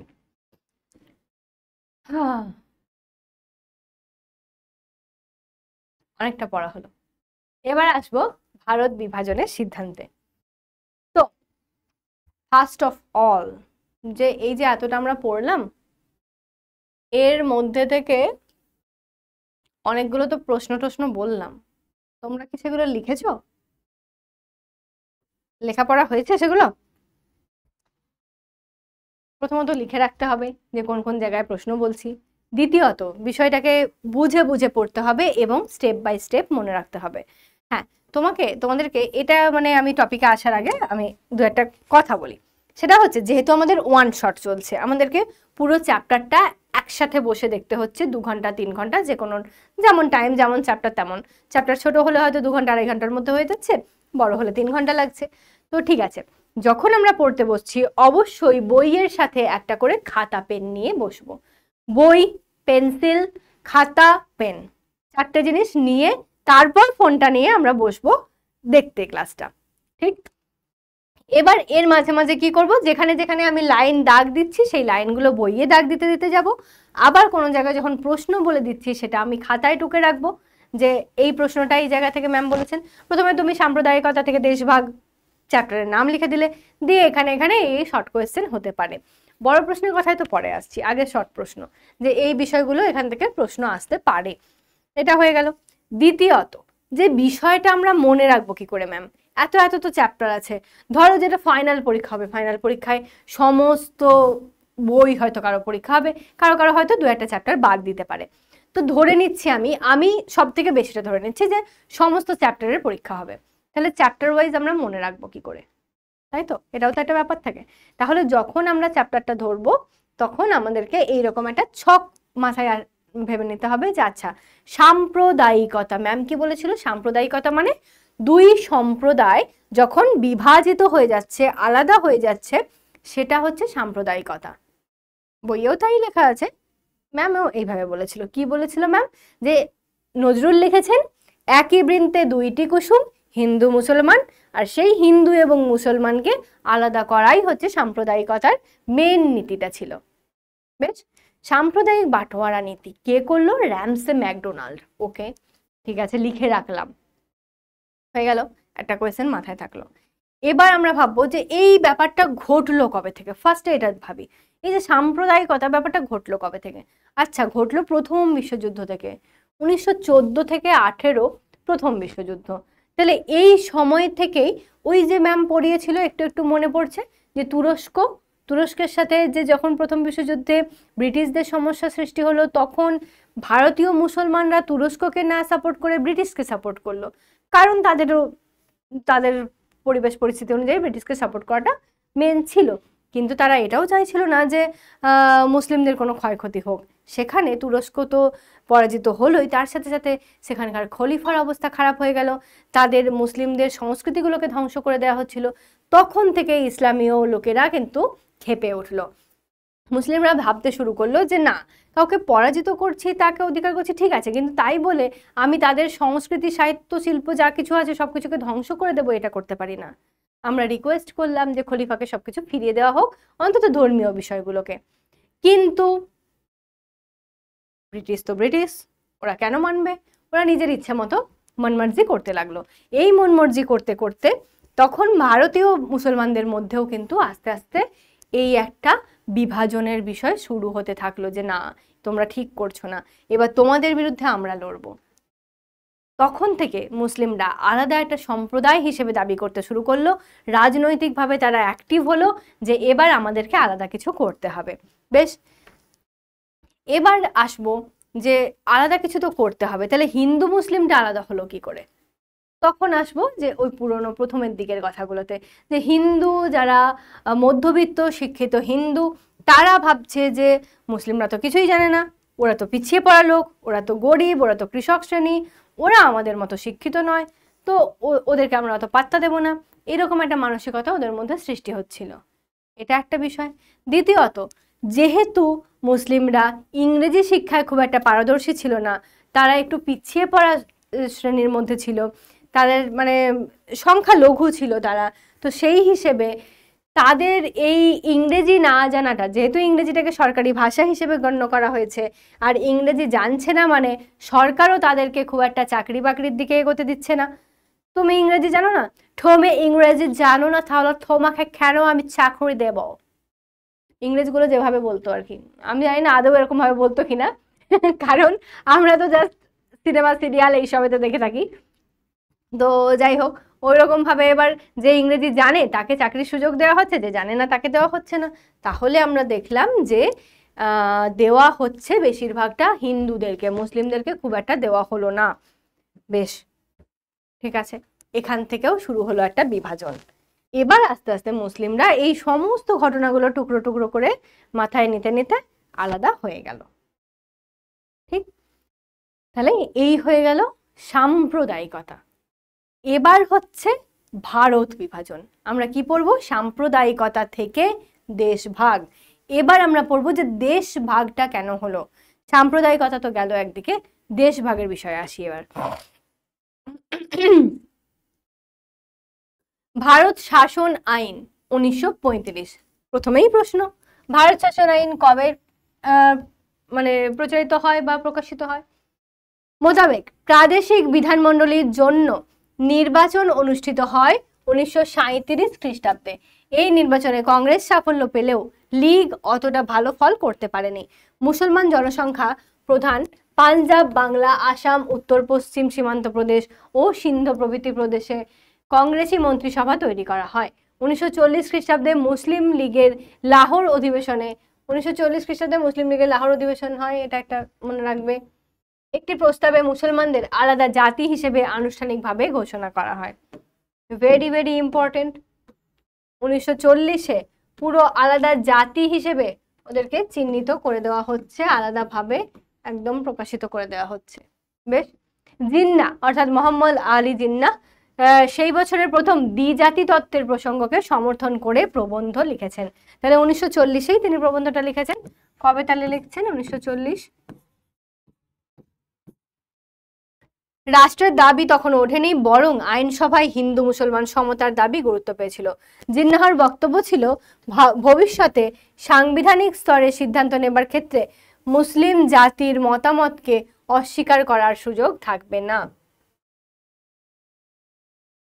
ওকে, এখানের মধ্যে মাঝখানে একটা ঢুকানো আছে টুকরো কথা, পাকিস্তান প্রস্তাব, এটা একটু দেখে নাও, তারপরে আবার মেন জায়গায় যাব। 1940 খ্রিস্টাব্দে মুসলিম লীগের লাহোর অধিবেশনে, কেন ইম্পর্টেন্ট এটা একটা ব্যাপার, মোহাম্মদ আলী জিন্নাহ সভাপতিত্ব করেছিলেন। ওই অধিবেশনে মুসলমানদের পৃথক জাতি হিসেবে আলাদা একটা স্বশাসিত রাষ্ট্রের দাবি ওঠে। কেমব্রিজ বিশ্ববিদ্যালয়ের ছাত্র চৌধুরী রহমত আলী 1933-34 খ্রিস্টাব্দে পাকিস্তান নামক একটি রাষ্ট্রের কথা বলেছিলেন। যদিও লাহোর অধিবেশনে মুসলমানদের জন্য পৃথক রাষ্ট্রের প্রস্তাবটি ছিল, তাকে পাকিস্তান নামের কোনো উল্লেখ ছিল না, জাস্ট বলা হয়েছিল আলাদা একটা ইয়ে করতে হবে, আমরা আলাদা রাষ্ট্রের দাবি জানাচ্ছি, কিন্তু সেখানে পাকিস্তান বলে যে আলাদা রাষ্ট্রের উল্লেখ করা, সেই ব্যাপারটা ছিল না।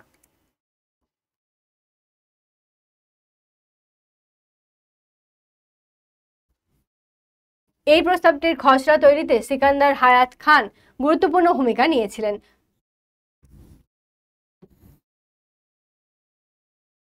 ফজলুল হক সেই প্রস্তাব উত্থাপন করেন। লাহোর অধিবেশনে মুসলিম লীগ কর্তৃক গৃহীত মুসলমানদের জন্য পৃথক স্বশাসিত রাষ্ট্রের এই প্রস্তাবকেই পাকিস্তান প্রস্তাব বলা হয়। তাহলে 1940-এর লাহোর অধিবেশন কেন গুরুত্বপূর্ণ, সেটা হতে পারে প্রশ্ন, দুরকম ভাবে আসতে পারে। ধরো বললাম প্রথমত পাকিস্তান প্রস্তাব কি,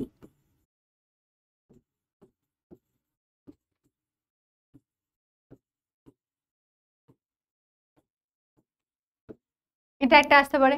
সেম জায়গায় সেম জিনিস আসতে পারে কি হিসেবে, আচ্ছা কোয়েশ্চেনটা দুভাবে হতে পারে, যেহেতু দুটো এরকম তীর চিহ্ন দিয়ে লিখে দিচ্ছি। দ্বিতীয় হতে পারে হচ্ছে 1940-এর লাহোর অধিবেশন, 1940-এর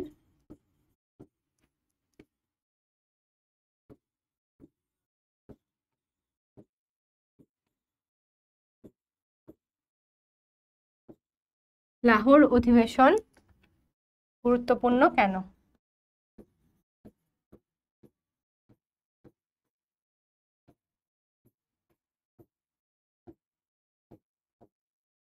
সেম উত্তর, দুটো প্রশ্ন, ঠিক আছে। পাকিস্তান প্রস্তাব মুখস্থ করবে, তাহলেই এটা হয়ে যাবে।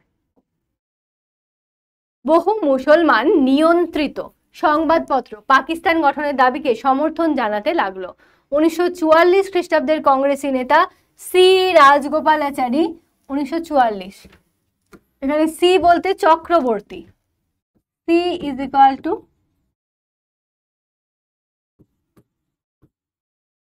চক্রবর্তী,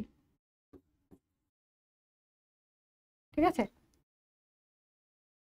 তাহলে এটা অ্যাকচুয়ালি নামটা কি, তাহলে চক্রবর্তী রাজগোপালাচারী বা রাজা গোপালাচারী, রাজ আছে না রাজা আছে, রাজা আছে, রাজা গোপালাচারী, রাজগোপালাচারীও লেখা থাকে কোনো জায়গায়, অসুবিধা নেই।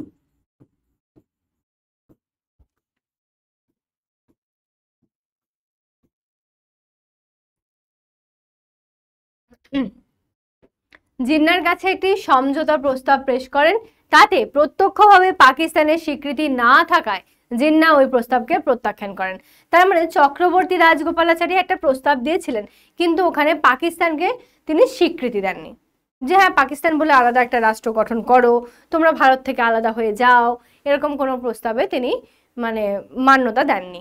এরকম একটা প্রস্তাব ছিল। তো সেটাতে জিন্না কি করেছেন, মোহাম্মদ আলী জিন্না, তিনি কিন্তু সেই প্রস্তাবকে প্রত্যাখ্যান করে দিয়েছেন। 1945 খ্রিস্টাব্দে সিমলা অধিবেশনে লীগ নিজেকে সমস্ত ভারতীয় মুসলমানদের প্রতিনিধি হিসেবে দাবি করে। লীগ বলতে মুসলিম লীগ, এখানে লীগ মানে শুধু লীগ বলে কিছু নেই, এটা হচ্ছে মুসলিম লীগকে শর্টে বলা হয়েছে। লীগ ইজ ইকুয়াল টু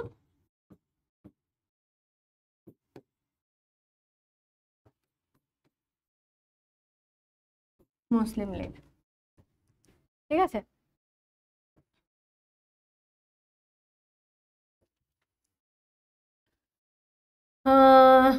তারপর কি বললাম, হ্যাঁ কংগ্রেসের এই সময় ওই দাবিতে আপত্তি জানায়, কংগ্রেসের দাবিতে। আচ্ছা, লর্ড ওয়াভেলের সভাপতিত্বে 1945 খ্রিস্টাব্দে লীগ ও কংগ্রেসের মধ্যে সিমলায় একটা বৈঠক হয়েছিল। তো এটা শর্ট কোয়েশ্চেন আসলেও আসতে পারে যে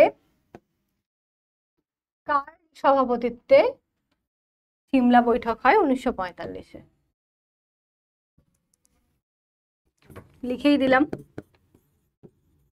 1945-এ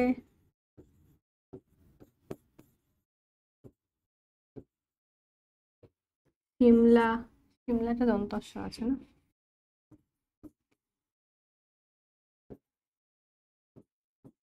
সিমলা বৈঠকের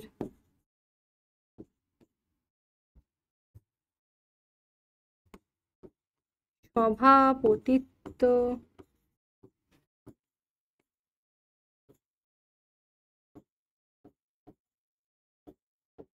কে করেন?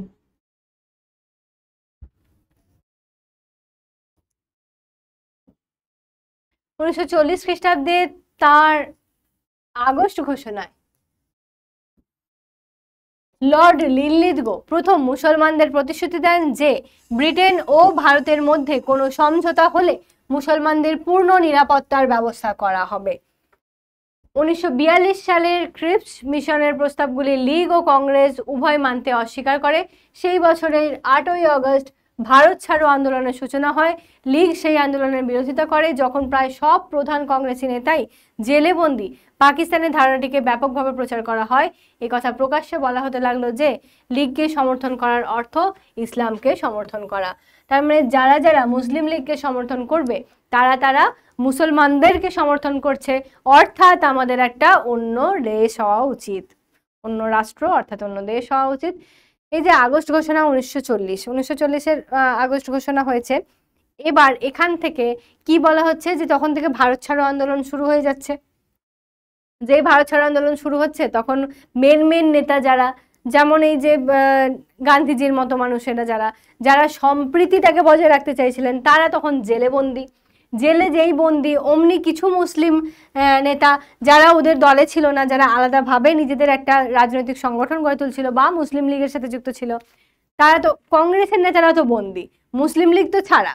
তাহলে মুসলিম লীগ তখন কি করতে থাকে, এটা সুযোগ পেয়ে যায় যে বেশ তো কংগ্রেসের নেতারা জেলে বন্দী আছে, চলো এই সুযোগে সবাইকে দাপিয়ে বেড়ানো যাক, সবার মধ্যে এটা প্রকাশ করা যাক যে আমাদের দলে যোগ দাও তোমরা মুসলিম ভাই। তাহলে সমস্ত মুসলিম ভাই ভাই, হিন্দু মুসলিম ভাই ভাই নয়, সমস্ত মুসলিম হচ্ছে ভাই ভাই, আমরা এক হই, ঐক্যবদ্ধ হয়ে আমরা আন্দোলনে নামি।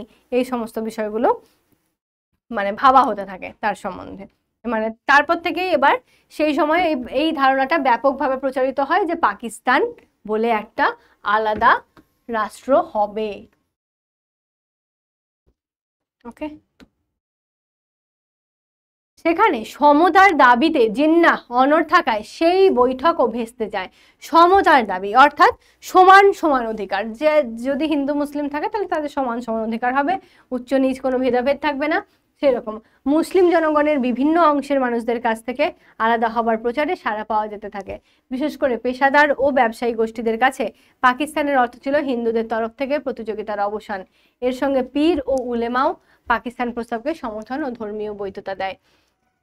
তাহলে কি বলা হচ্ছে, পেশাদারি ব্যবসায়ী গোষ্ঠী যারা, তারা বলছে পাকিস্তানের অর্থ হচ্ছে হিন্দুদের তরফ থেকে প্রতিযোগিতার অবসান।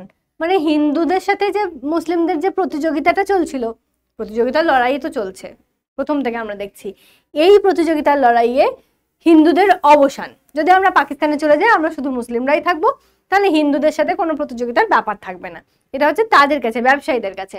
আর যারা পীর কিংবা উলেমা, অর্থাৎ আমরা যেটা বলে থাকি যে মুসলিম সমাজের যারা ধর্মগুরু, তো সেই রকম মানুষেরা তারা কি করছেন, তারা স্বাভাবিকভাবেই তাদের ধর্মীয় দিক থেকে, তাদের সেই রক্ষণশীলতার দিক থেকে তারা আলাদা একটা রাষ্ট্র চাইছেন এবং পাকিস্তানকে সমর্থন করছেন। তবে মনে রাখা দরকার, মুসলিম লীগ মোটেই ভারতীয় উপমহাদেশের সমস্ত ধরনের মুসলমানের প্রতিনিধিত্ব করতো না। এই সেই ব্যাপার যে মুসলিম লীগ ভারতীয় উপমহাদেশের সমস্ত ধরনের মুসলমানদের প্রতিনিধিত্ব করতো না। তারা ওই যে শিক্ষিত, ওই যে বলা হচ্ছিল শিক্ষিত কিংবা একটু মধ্যবিত্ত উচ্চবিত্ত যারা, তাদেরই করছিল, প্রতিনিধিত্ব করছিল। এ কে ফজলুল হকের কৃষক প্রজা পার্টি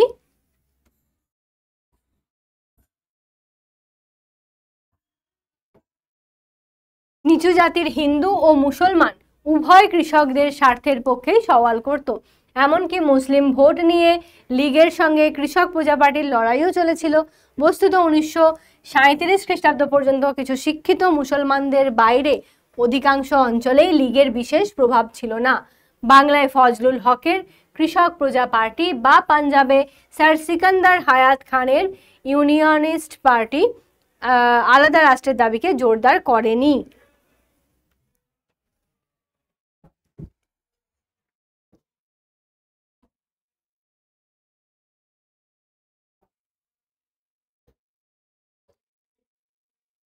ঠিক আছে, তাহলে আমরা দুটো নাম পেলাম এখানে, এ কে ফজলুল হকের কৃষক প্রজা পার্টি আর সিকান্দার হায়াত খানের ইউনিয়নিস্ট পার্টি। এই দুটো এখানে প্রশ্ন হতে পারে। এটা একটা, এটা একটা। কে কে তৈরি করেছিলেন? তাহলে এই যে এ কে ফজলুল হক কিংবা সিকান্দার হায়াত খান, যার কথাই বলি না কেন, এরা যে নিজেরা এরকম পার্টি গঠন করেছে, অর্থাৎ তারা কি করছে, তারা কিন্তু নিম্ন গোষ্ঠীর মানুষদেরকেও উঠিয়ে আনার চেষ্টা করছে। তারা সমস্ত মানুষের কথা ভাবছে। এই যে যারা কৃষক, যারা দরিদ্র, যারা অশিক্ষিত সে বা স্বল্প শিক্ষিত, এই সমস্ত মানুষদেরকে নিয়ে তারা আলাদা একটা গোষ্ঠী গঠন করছেন এবং তারা কখনোই চাইছেন না যে আলাদা ভাগ হয়ে যাক বা আলাদা রাষ্ট্রের দাবিটা বেশি করে প্রচারিত হোক। পাকিস্তান যে আলাদা রাষ্ট্র, এই দাবিটাকে তারা সেভাবে সমর্থন করেনি।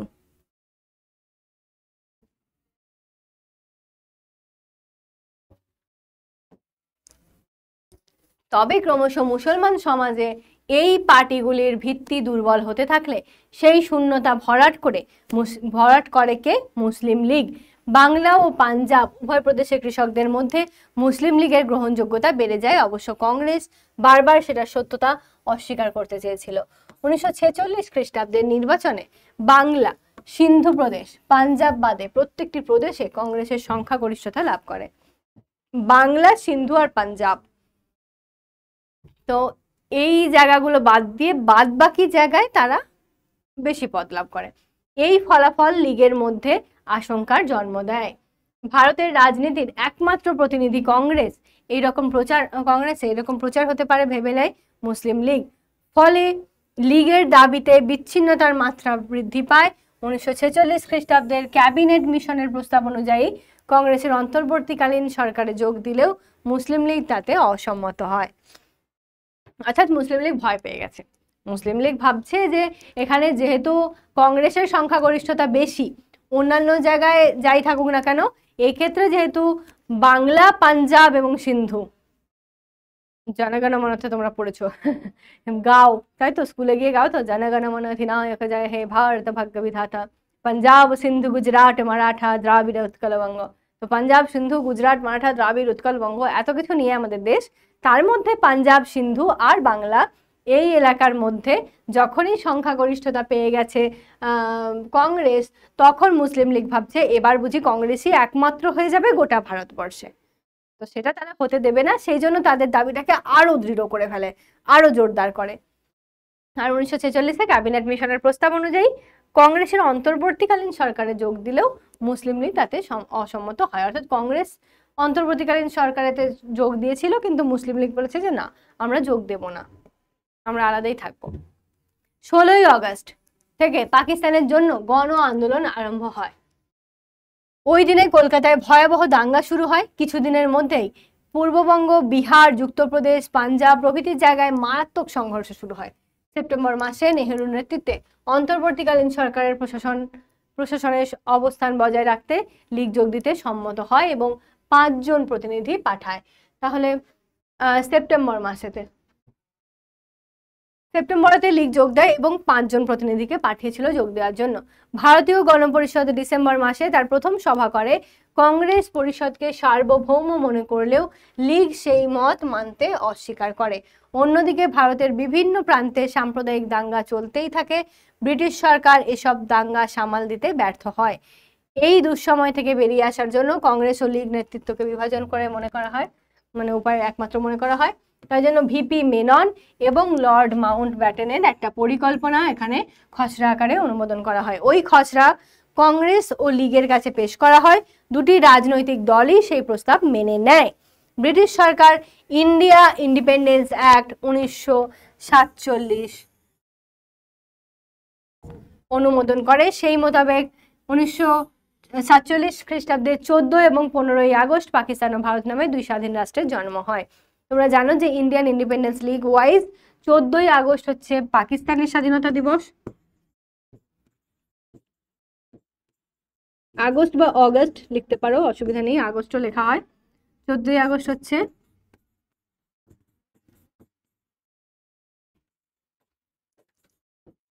পাকিস্তানের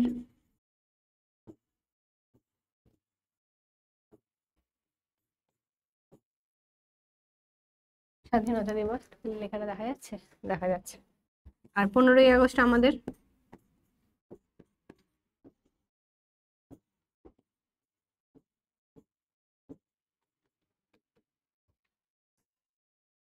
ঠিক।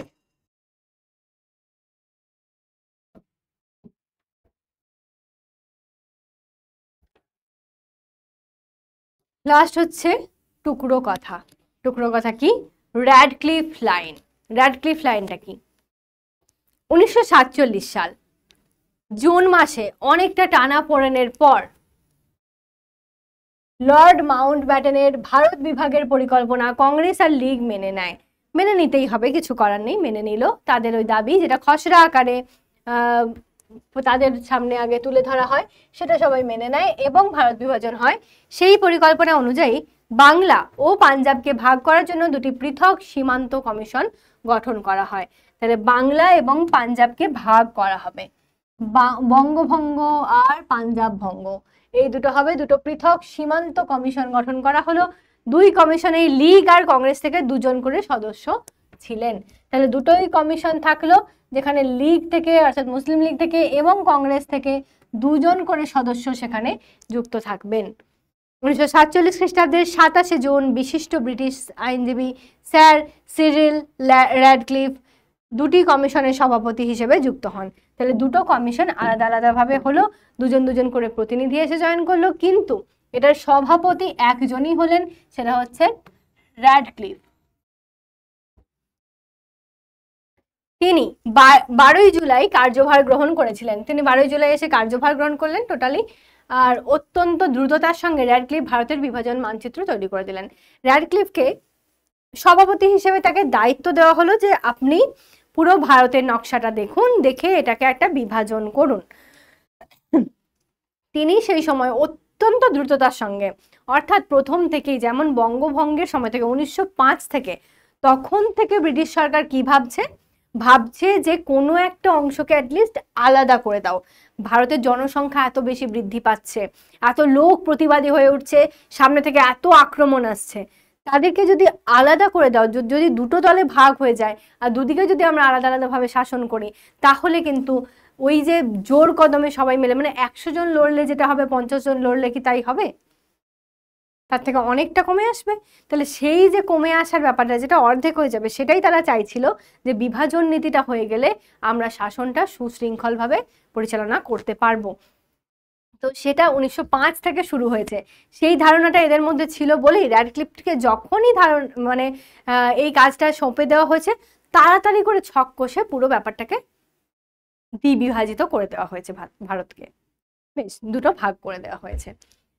এবার বলছে অত্যন্ত দ্রুততার সঙ্গে র্যাডক্লিফ কি করেন, বিভাজনের এই মানচিত্রটা রেডি করেছিলেন এবং দায়িত্ব জ্ঞানহীন ভাবে কোনো কোনো জায়গা তিনি এমন ভাবে লাইন কেটেছেন বা দাগ কেটেছেন, মানে বলেছেন যে এই জায়গা দিয়ে আমাদের এই বিভাজনের রেখাটা যাবে, সেই জায়গায় তিনি কখনো জানেনও না যে আচ্ছা হয়তো ধরো বললাম যে একটা এলাকা এইরকম আছে,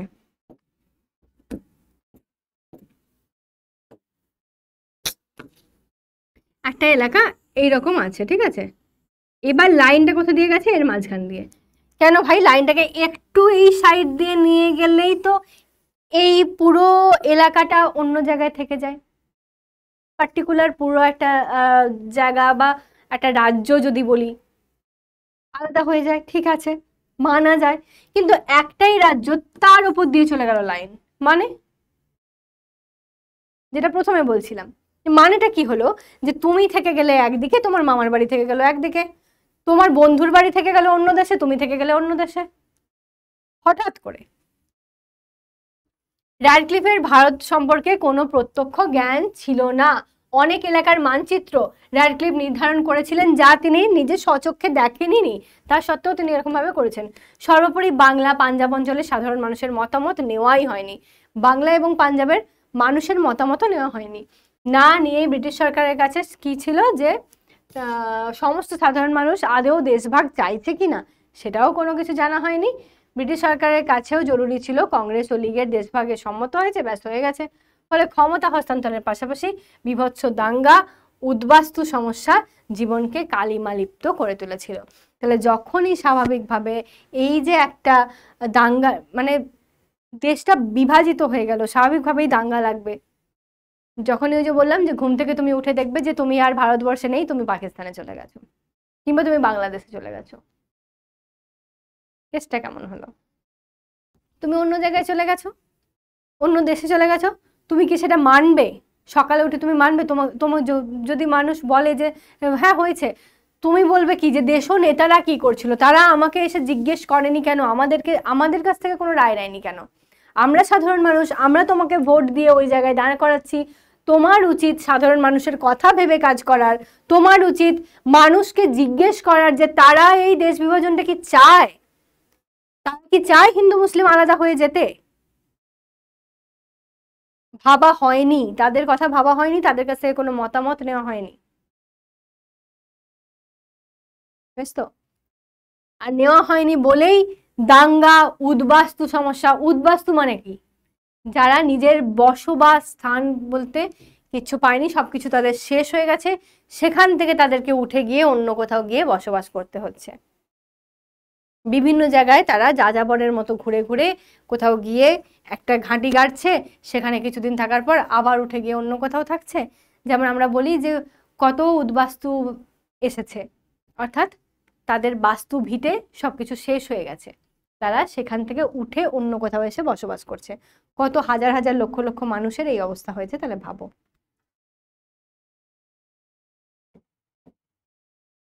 তো এই ছিল আজকের আমাদের চ্যাপ্টার। এবার এই চ্যাপ্টারের মধ্যে আমরা তাহলে মোটামুটি কি কি পড়লাম, তাই তো? তো মোটামুটি কি কি পড়লাম সেটা দেখে নিই, আর তার সাথে সাথে একটু কোয়েশ্চেন সম্পর্কেও বলে দেব।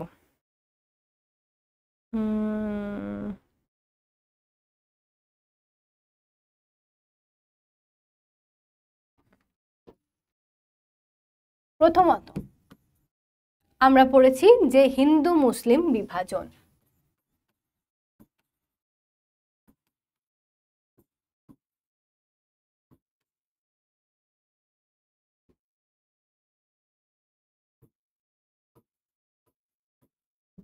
সম্প্রদায়ের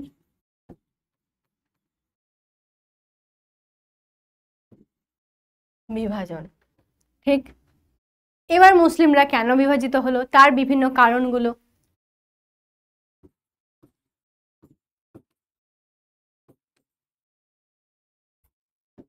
মুসলিমরা আলাদা সম্প্রদায় কেন হলো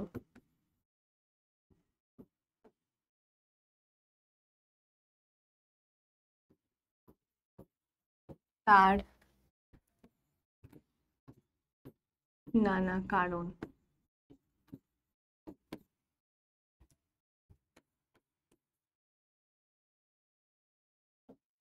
এটা জেনেছি। এরপরেই যেটা জেনেছি সেটা হচ্ছে সাম্প্রদায়িক বাটোয়ারা।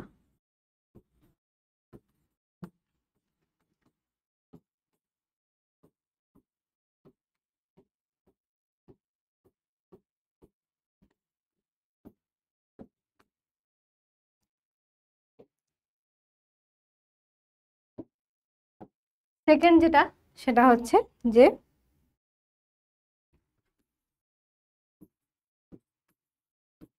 ভারত বিভাজন।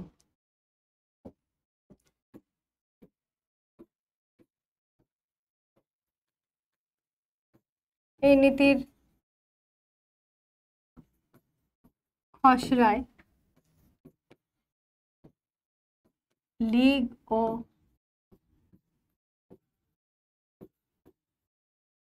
কংগ্রেসের সমর্থন ফলে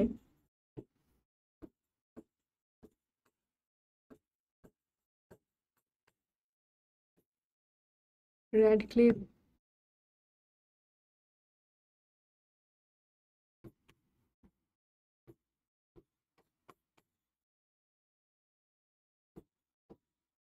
র্যাডক্লিফের বিভাজন বা র্যাডক্লিফ লাইন যেটা আমরা পড়লাম।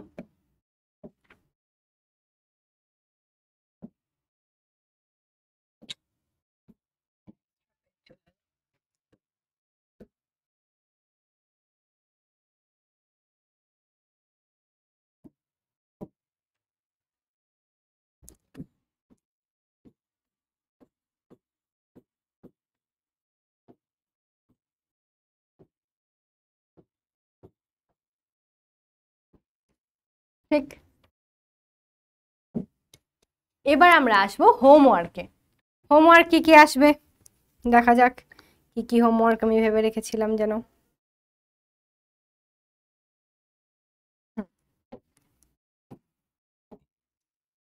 1 নম্বর,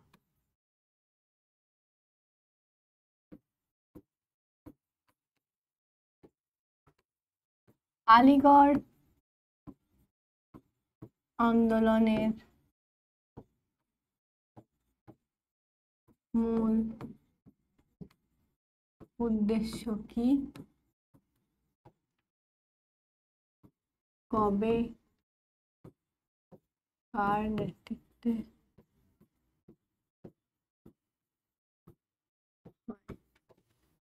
এটা একটা দেখবে। 2,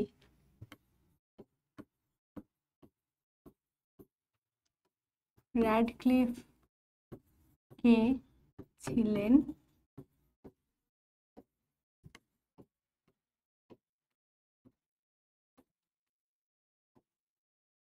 র্যাডক্লিফ লাইন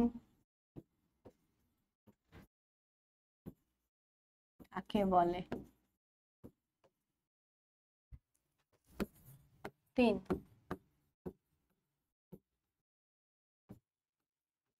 পাকিস্তান প্রস্তাব কি। এগুলো গেল মোটামুটি শর্টের মধ্যে, তাই তো, ছোট ছোট যেগুলো সেগুলো গেল। এবার আসবো বড়র দিকে। এটা গেল এসএ কিউ। এবার হচ্ছে লার্জের দিকে যাব, এলএ কিউ।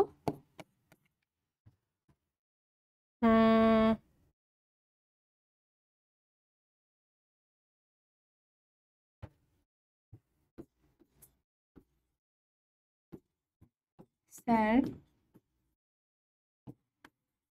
সৈয়দ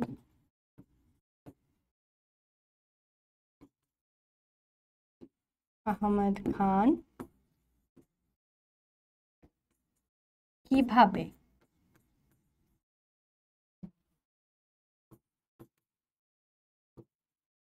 মুসলিম সমাজকে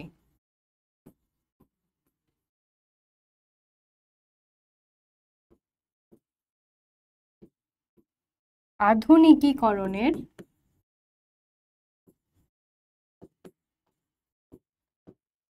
পথে এগিয়ে নিয়ে গিয়েছিলেন।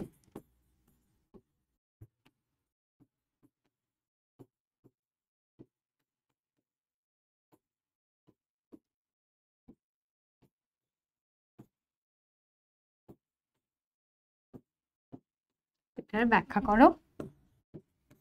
2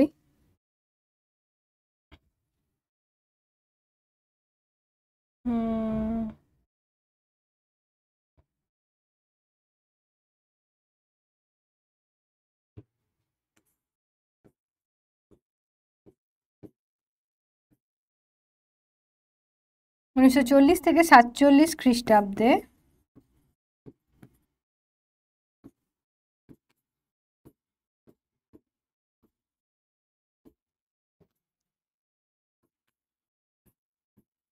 কিভাবে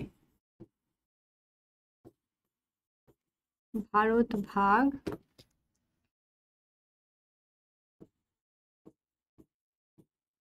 স্পষ্ট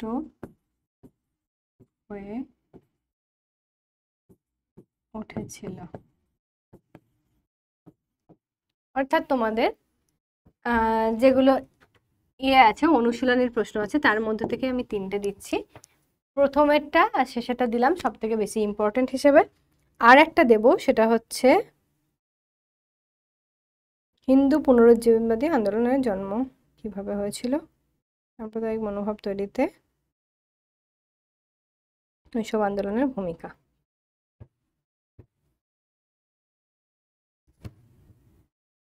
তাহলে আমি শর্টে এটা লিখছি, সাম্প্রদায়িক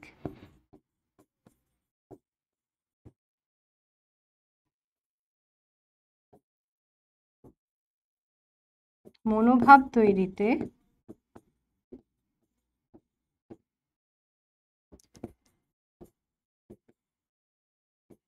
হিন্দু পুনরুজ্জীবনবাদী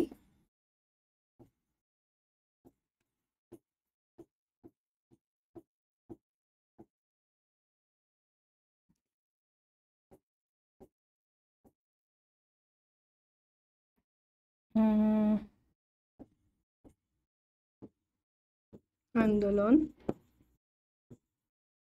কি ভূমিকা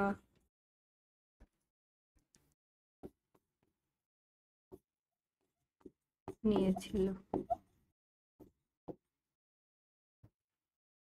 ঠিক আছে, মোটামুটি এই 3টে বেশি ইম্পর্টেন্ট বলে আমার মনে হয়েছে, তাই জন্য বললাম।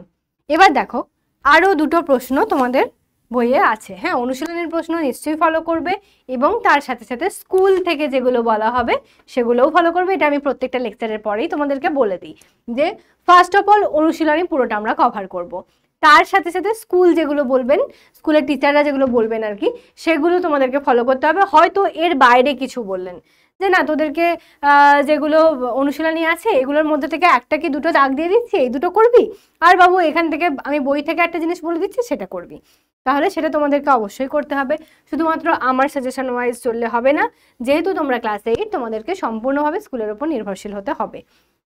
এবার দ্বিতীয়ত যেটা বলার সেটা হচ্ছে যে টপিকটা বুঝিয়ে দেওয়ার দায়িত্ব আমার, কিভাবে পড়বে সেটাও বলে দিলাম আমি। মাঝখানে আমি কিন্তু দেশভাগ শুরু করার আগে আমি বলে দিয়েছি যে টপিকটাকে আমরা কিভাবে মনে রেখে রেখে পড়তে পারি, যে সিকোয়েন্সে কোন কোন ঘটনা ঘটেছে। বেশ, সাল তারিখ আমার মনে নেই, ঠিক আছে, বাদ দাও, অ্যাভয়েড করো। মনে রাখবো কিভাবে? প্রথমে আমি ঘটনাক্রমটাকে মনে রাখবো যে এইভাবে ঘটনাটা ঘটেছে। তারপর আমাদের যখন মনে থেকে যাবে যে হ্যাঁ আমি বই বন্ধ করে ওপরে যদি লিখি সাম্প্রদায়িকতার থেকে দেশভাগ, তাহলে আমার মনে পড়ছে যে এই ব্যাপার ছিল। আমি জাস্ট পয়েন্ট করে করে এখানে একটা এখানে একটা এরকম করে করে জাস্ট তীর চিহ্ন দিয়ে দিয়ে এইভাবে লিখতে পারি এরপর এই ঘটনাগুলো ঘটেছিল। ঠিক আছে? তো যখনই দেখলাম যে হ্যাঁ আমার রাফ আইডিয়া চলে এসছে, তখন আমি বই খুলবো, খুলে মেন ঘটনাটা আরেকবার ভালো করে পড়ে নেব, আর তারপরে আবার একবার বই বন্ধ করব, করে সাল তারিখগুলো লিখতে পারছি কিনা দেখব। ঠিক এইভাবে পড়লে কিচ্ছু ভুল হবে না, সমস্ত উত্তর অ্যাটেন্ড করে আসতে পারবে। ঠিক আছে? তো তাহলে আশা করছি আজকের এই সাম্প্রদায়িকতা থেকে দেশভাগ এই চ্যাপ্টারটা খুব কম সময়েই পড়ানো হলো, প্রায় 2 ঘন্টা হয়তো সময়ের মধ্যেই আমরা শেষ করে দিলাম বিষয়টাকে। অ্যাকচুয়ালি চ্যাপ্টারটা খুব একটা বড় ছিল না, সেই জন্য তাড়াতাড়ি শেষও হয়ে গেল। আর ঘটনাক্রমটা ওটাই আবার একবার গল্পের আকারে না হয় লাস্টবারের মতো বলে দিই। তাহলে প্রথম আমরা দেখব যে হিন্দু মুসলিম ভাই ভাই, আমরা দুটি ছাড়া আর কিছুই নাই। তারপরে দেখব যে কে ভাই তুই সরে যা, আমি একাই রাজা। এইভাবে দুজনে দুজনে আলাদা হয়ে গেল। যখনই একে অপরের থেকে আলাদা হয়ে গেল তখন দুটো রাজনৈতিক দল গঠিত হলো। একদিকে থাকলো কংগ্রেস, যে বেশিরভাগটাই হিন্দুত্বকে প্রতিষ্ঠা দিতে চাইলো, একদিকে থাকলো মুসলিম লীগ, যে পুরোপুরিভাবে মুসলিমদেরকে একাগ্র করতে চাইলো, ঐক্যবদ্ধ করতে চাইলো। দ্বিতীয়ত আসছি এমন এক জায়গায় যেখানে সৈয়দ আহমেদ খানের মতো মানুষ থাকছেন যারা সাম্প্রদায়িকতাটাকে গুরুত্ব দিচ্ছেন না, মানে এই যে বিভেদটাকে গুরুত্ব দিচ্ছেন না। তারা ভাবছেন যে মুসলিম সমাজের আরেকটু এগিয়ে যাওয়া উচিত। হিন্দুরা তাদেরকে যে হেয় করছে, কেন করছে? কারণ তাদের মধ্যে শিক্ষার অভাব আছে, তারা ইংরেজিটা ভালো করে জানে না বা পাশ্চাত্য শিক্ষায় শিক্ষিত নয়। তারা চেষ্টা করছেন যে ভারতীয় শিক্ষার সাথে, অর্থাৎ মুসলিম সমাজের শিক্ষার সাথে, তাদের ধর্মগ্রন্থের শিক্ষার সাথে পাশ্চাত্য শিক্ষাকে এক করে মুসলিম সমাজকে উন্নত করার। অপরদিকে আলী ভ্রাতৃদ্বয় কি চাইছে? তারা চাইছে যে না না, আমরা উলেমা কিংবা ওখানকার যে খলিফা কিংবা ধর্মগুরু বা উলেমা এই ধরনের যারা আছেন, পীর বাবা যারা আছেন, তাদের কথা মতো ধর্মীয় গোঁড়ামিটাকে সঙ্গে রেখে আমরা চাইবো যে সরে যাও, কোনো পাশ্চাত্য শিক্ষা আমাদের লাগবে না, আমরা আমাদেরটাকে নিয়ে থাকবো। এই দুটো দলে যখনই বিভাজন হয়ে গেল, মুসলিম সমাজ ভাবছে কোথায় যাই কোথায় যাই, আমি বেশি করে শিক্ষিত হয়ে ওর দলে যাব, নাকি যেমন আছি তেমন থাকবো, যে আমাকে সঙ্গে নিয়ে বলছে চল তোকে ভাত কাপড় দেবো তার ঘরে যাব। স্বাভাবিকভাবেই সব থেকে ইজি ওয়ে হচ্ছে যেমন আছি তেমন থাকা। আমি নিজেকে আপগ্রেড করতে চাইলে আমাকে আরো পরিশ্রম করতে হবে, আরো শক্তি ক্ষয় করতে হবে, আরো ব্রেন লাগাতে হবে, অনেক কিছু করতে হবে। তাহলে আমি কেন যাব স্যার সৈয়দ আহমেদের দিকে, কেন যাব নরমপন্থী দলের দিকে? যাই আমি ওদের সাথে উলেমাদের কথা শুনি, পীর বাবাদের কথা শুনি, ওরা তো দেবতা, ওদের কথা শুনলে আমার সব কিছু দুঃখ দুর্দশা জ্বালা সবকিছু দূর হয়ে যাবে। সাধারণ মানুষের চিন্তাভাবনা আর কতই বা হবে বলো তো? আমি যদি একজন সাধারণ মানুষ হই, আমি হয়তো সেরকমই করব। তো সাধারণ মানুষ হিসেবে তারা এই দলের সাথে যোগ দিল যারা সম্পূর্ণরূপে মুসলিমগুলোকে আলাদা হিসেবে দেখছিল। আমরা আলাদা, পুরো সম্প্রদায়টাই আমরা আলাদা, আমরা হিন্দুদের সাথে নয়। এইভাবে বিভাজনটা শুরু হলো। তারপরে যখন বলা হলো যে পাকিস্তান প্রস্তাব, অর্থাৎ যেটা বলা হচ্ছিল যে উত্তর পশ্চিম সীমান্ত অঞ্চল, কাশ্মীরের কিছুটা অঞ্চল, পাঞ্জাবের কিছুটা অঞ্চল, এই জায়গাটাকে নিয়ে তৈরি হবে একটা আলাদা রাষ্ট্র তথা দেশ। রাষ্ট্র মানে একটা দেশ। তাহলে আলাদা দেশ যখনই গঠন হবে, যখন ভাবা হচ্ছে, তখনই চলে যাচ্ছে কি কিছুজন মানুষ বলছে না সেটা হওয়া উচিত নয়, সবাই যেমন আছো তেমন থাকো। কিছুজন মানুষ সেটাকে সমর্থন করছেন। আর এই শুধুমাত্র পাকিস্তান প্রস্তাব সমর্থন করা নয়, পরবর্তীকালে তখন পাকিস্তান প্রস্তাবটা উঠলো, কিছুজন সমর্থন করলো, কিছুজন করলো না। পরবর্তীকালে কি দেখা গেল যে আমাদের ইংরেজ শাসকরাও একটা প্রস্তাব দিল, খসড়া রেডি করে প্রস্তাবটা তাদের সামনে যখন দিল, এদিকে কংগ্রেসও লাফিয়ে লাফিয়ে সেটাকে গ্রহণ করে নিল, লীগও লাফিয়ে লাফিয়ে গ্রহণ করে নিল। মাঝখানে পড়ে রইল সাধারণ অসহায় গরিব মানুষেরা। সেটা হতে পারে হিন্দু, হতে পারে মুসলিম, তাদের কথা কেউ ভাবলো না। তখন আর ধর্ম নিয়ে ভাবা হলো না, কিন্তু এটা ভাবা হলো যে এই বরাবর একটা লাইন টেনে দেওয়া হবে, যেটা র্যাডক্লিফ লাইন নামে পরিচিত হবে। তার এদিকে পাকিস্তান, তার এদিকে ভারত। মাঝখানে যারা যারা পড়লে, তোমরা যেখানে সংখ্যালঘু সম্প্রদায়, যেমন ধরো পাকিস্তান, পাঞ্জাব, আমি একবার লাস্টের দিকে একবার এখানটায় ফিরে যাচ্ছি সামারি অংশটায়। ধরো কোনো একটা জায়গায় আমি পাঞ্জাবে আছি, পাঞ্জাবের এতটা অংশ আমার পড়ে গেছে ভারতে। এই ভারতের মধ্যে একটুখানি ছোট্ট অংশ থেকে গেছে মুসলিম, আর এদিকটা বেশিরভাগটাই ছিল মুসলিম। কি হলো, এবার কিন্তু এদের এদিক ওদিক সোয়াইপ হবে। কি হবে, এই মুসলিমগুলো এখানে গিয়ে এদের দলের সঙ্গে যোগ দিয়ে এই এলাকায় থাকবে, আর এখানে যে একটু হিন্দু থেকে গেছিল, এখানকার হিন্দুগুলো এখানে এসে ভারতে যোগ দেবে। এখানটা তো পড়ে গেছে পাকিস্তানে, ওদিকে পড়ে গেছে ভারত, এদিকে পড়ে গেছে পাকিস্তান। তাহলে ভারত পাকিস্তানের মাঝখান দিয়ে যখন এরকম একটা লাইন গেছে, যেদিকে যার সংখ্যা লঘুত্ব অর্থাৎ সংখ্যা কম আছে, সেখান থেকে তাদেরকে উচ্ছেদ করে দেওয়া হলো। তৈরি হলো কারা? উদ্বাস্তু, যাদের বাস্তু হারা ভিটে মাটি তারা করতে হলো। এখানে যারা হিন্দু তারা মুসলিমদের ওপর অত্যাচার করতে লাগলো, এই যাই ভাজা, তোদের জন্য আমাদের ভারতটা বিভাজিত হয়েছে, তোরা চেয়েছিলিস আলাদা রাষ্ট্র, যা তোরা চলে যা, তোদের ওপর অত্যাচার করব আমরা, তোরা যদি না যাস। তো হিন্দুরা উগ্র হয়ে উঠলো, তারা তাদের মতবাদে মুসলিমদেরকে চাপাতে লাগলো, মুসলিমরা যাতে পালিয়ে যেতে বাধ্য হয় পাকিস্তানে। যে অংশটা পাঞ্জাবেরই যে অংশটা পাকিস্তানের দিকে পড়লো, পাকিস্তানের মুসলিমরা এবার হিন্দুদের ওপর অত্যাচার করতে লাগলো। তোদের মা বোনেদেরকে নিয়ে আমরা খেলা করব, তোদের সাথে আমরা নোংরা মাতামাতি করব, তোরা যাবি কি যাবি না, মানে একদম উগ্র নোংরা ভাবে তারা পুরো শাসন করতে লাগলো। তাদেরকেও আবার এই যে হিন্দুগুলোকে আবার কিন্তু এখান থেকে বাস্তুহারা হয়ে চলে আসতে হলো ভারতে। আর এই বাস্তুহারা পদ্ধতি, যেটা আমরা এই বাস্তুহারার জন্যই এখানে পড়লাম যে তাদেরকে বীভৎস দাঙ্গা আর এই উদ্বাস্তু সমস্যার মধ্যে পড়তে হয়েছিল, জীবনকে কালিমা লিপ্ত করতে হয়েছিল। এইটাই হচ্ছে কালিমা লিপ্ত করার উদাহরণ, যেখানে মেয়েদের ওপরেও অত্যাচার করা হয়, মা বোনেদের ওপর অত্যাচার করা হয়। হিন্দু মুসলিম কোনো পার্টিকুলার কোনো ব্যাপার নয়, যেখানে মুসলিম কম সেখানে মুসলিমদের ওপর অত্যাচার হচ্ছে, যেখানে হিন্দু কম সেখানে হিন্দুদের ওপর অত্যাচার করা হচ্ছে, যাদের পাওয়ার বেশি তারা অত্যাচার করছে। এইভাবে এই যে এদিক ওদিক যাতায়াতটা শুরু হয়ে গেল, শুরু হলো উদ্বাস্তু সমস্যা। আর এইভাবেই আমাদের ভারত ভেঙে দুভাগ হলো। বেশ, তাহলে আশা করছি কিভাবে সাম্প্রদায়িক দাঙ্গা আস্তে আস্তে একটা সমাজকে, একটা দেশকে খতম করে দিতে পারে, সেই বিষয়টা তোমাদেরকে বোঝাতে পেরেছি। তো যাই হোক, আশা করছি ভালো লাগলো আজকের class. Thank you so much everyone, এতক্ষণ ধরে আমার বক বক শোনার জন্য। তোমরা অনেক ছোট, অনেক বাচ্চা ভাই বোন আমাদের, তো তোমরা যে এতক্ষণ ধরে আমাদের লেকচার শুনছো, ওয়ান শটটা শুনে পুরো চ্যাপ্টারটা ভালো করে বুঝছো, তার জন্য thank you so much Babu.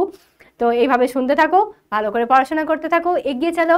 Tata, bye bye, আবার দেখা হবে পরেরটাতে।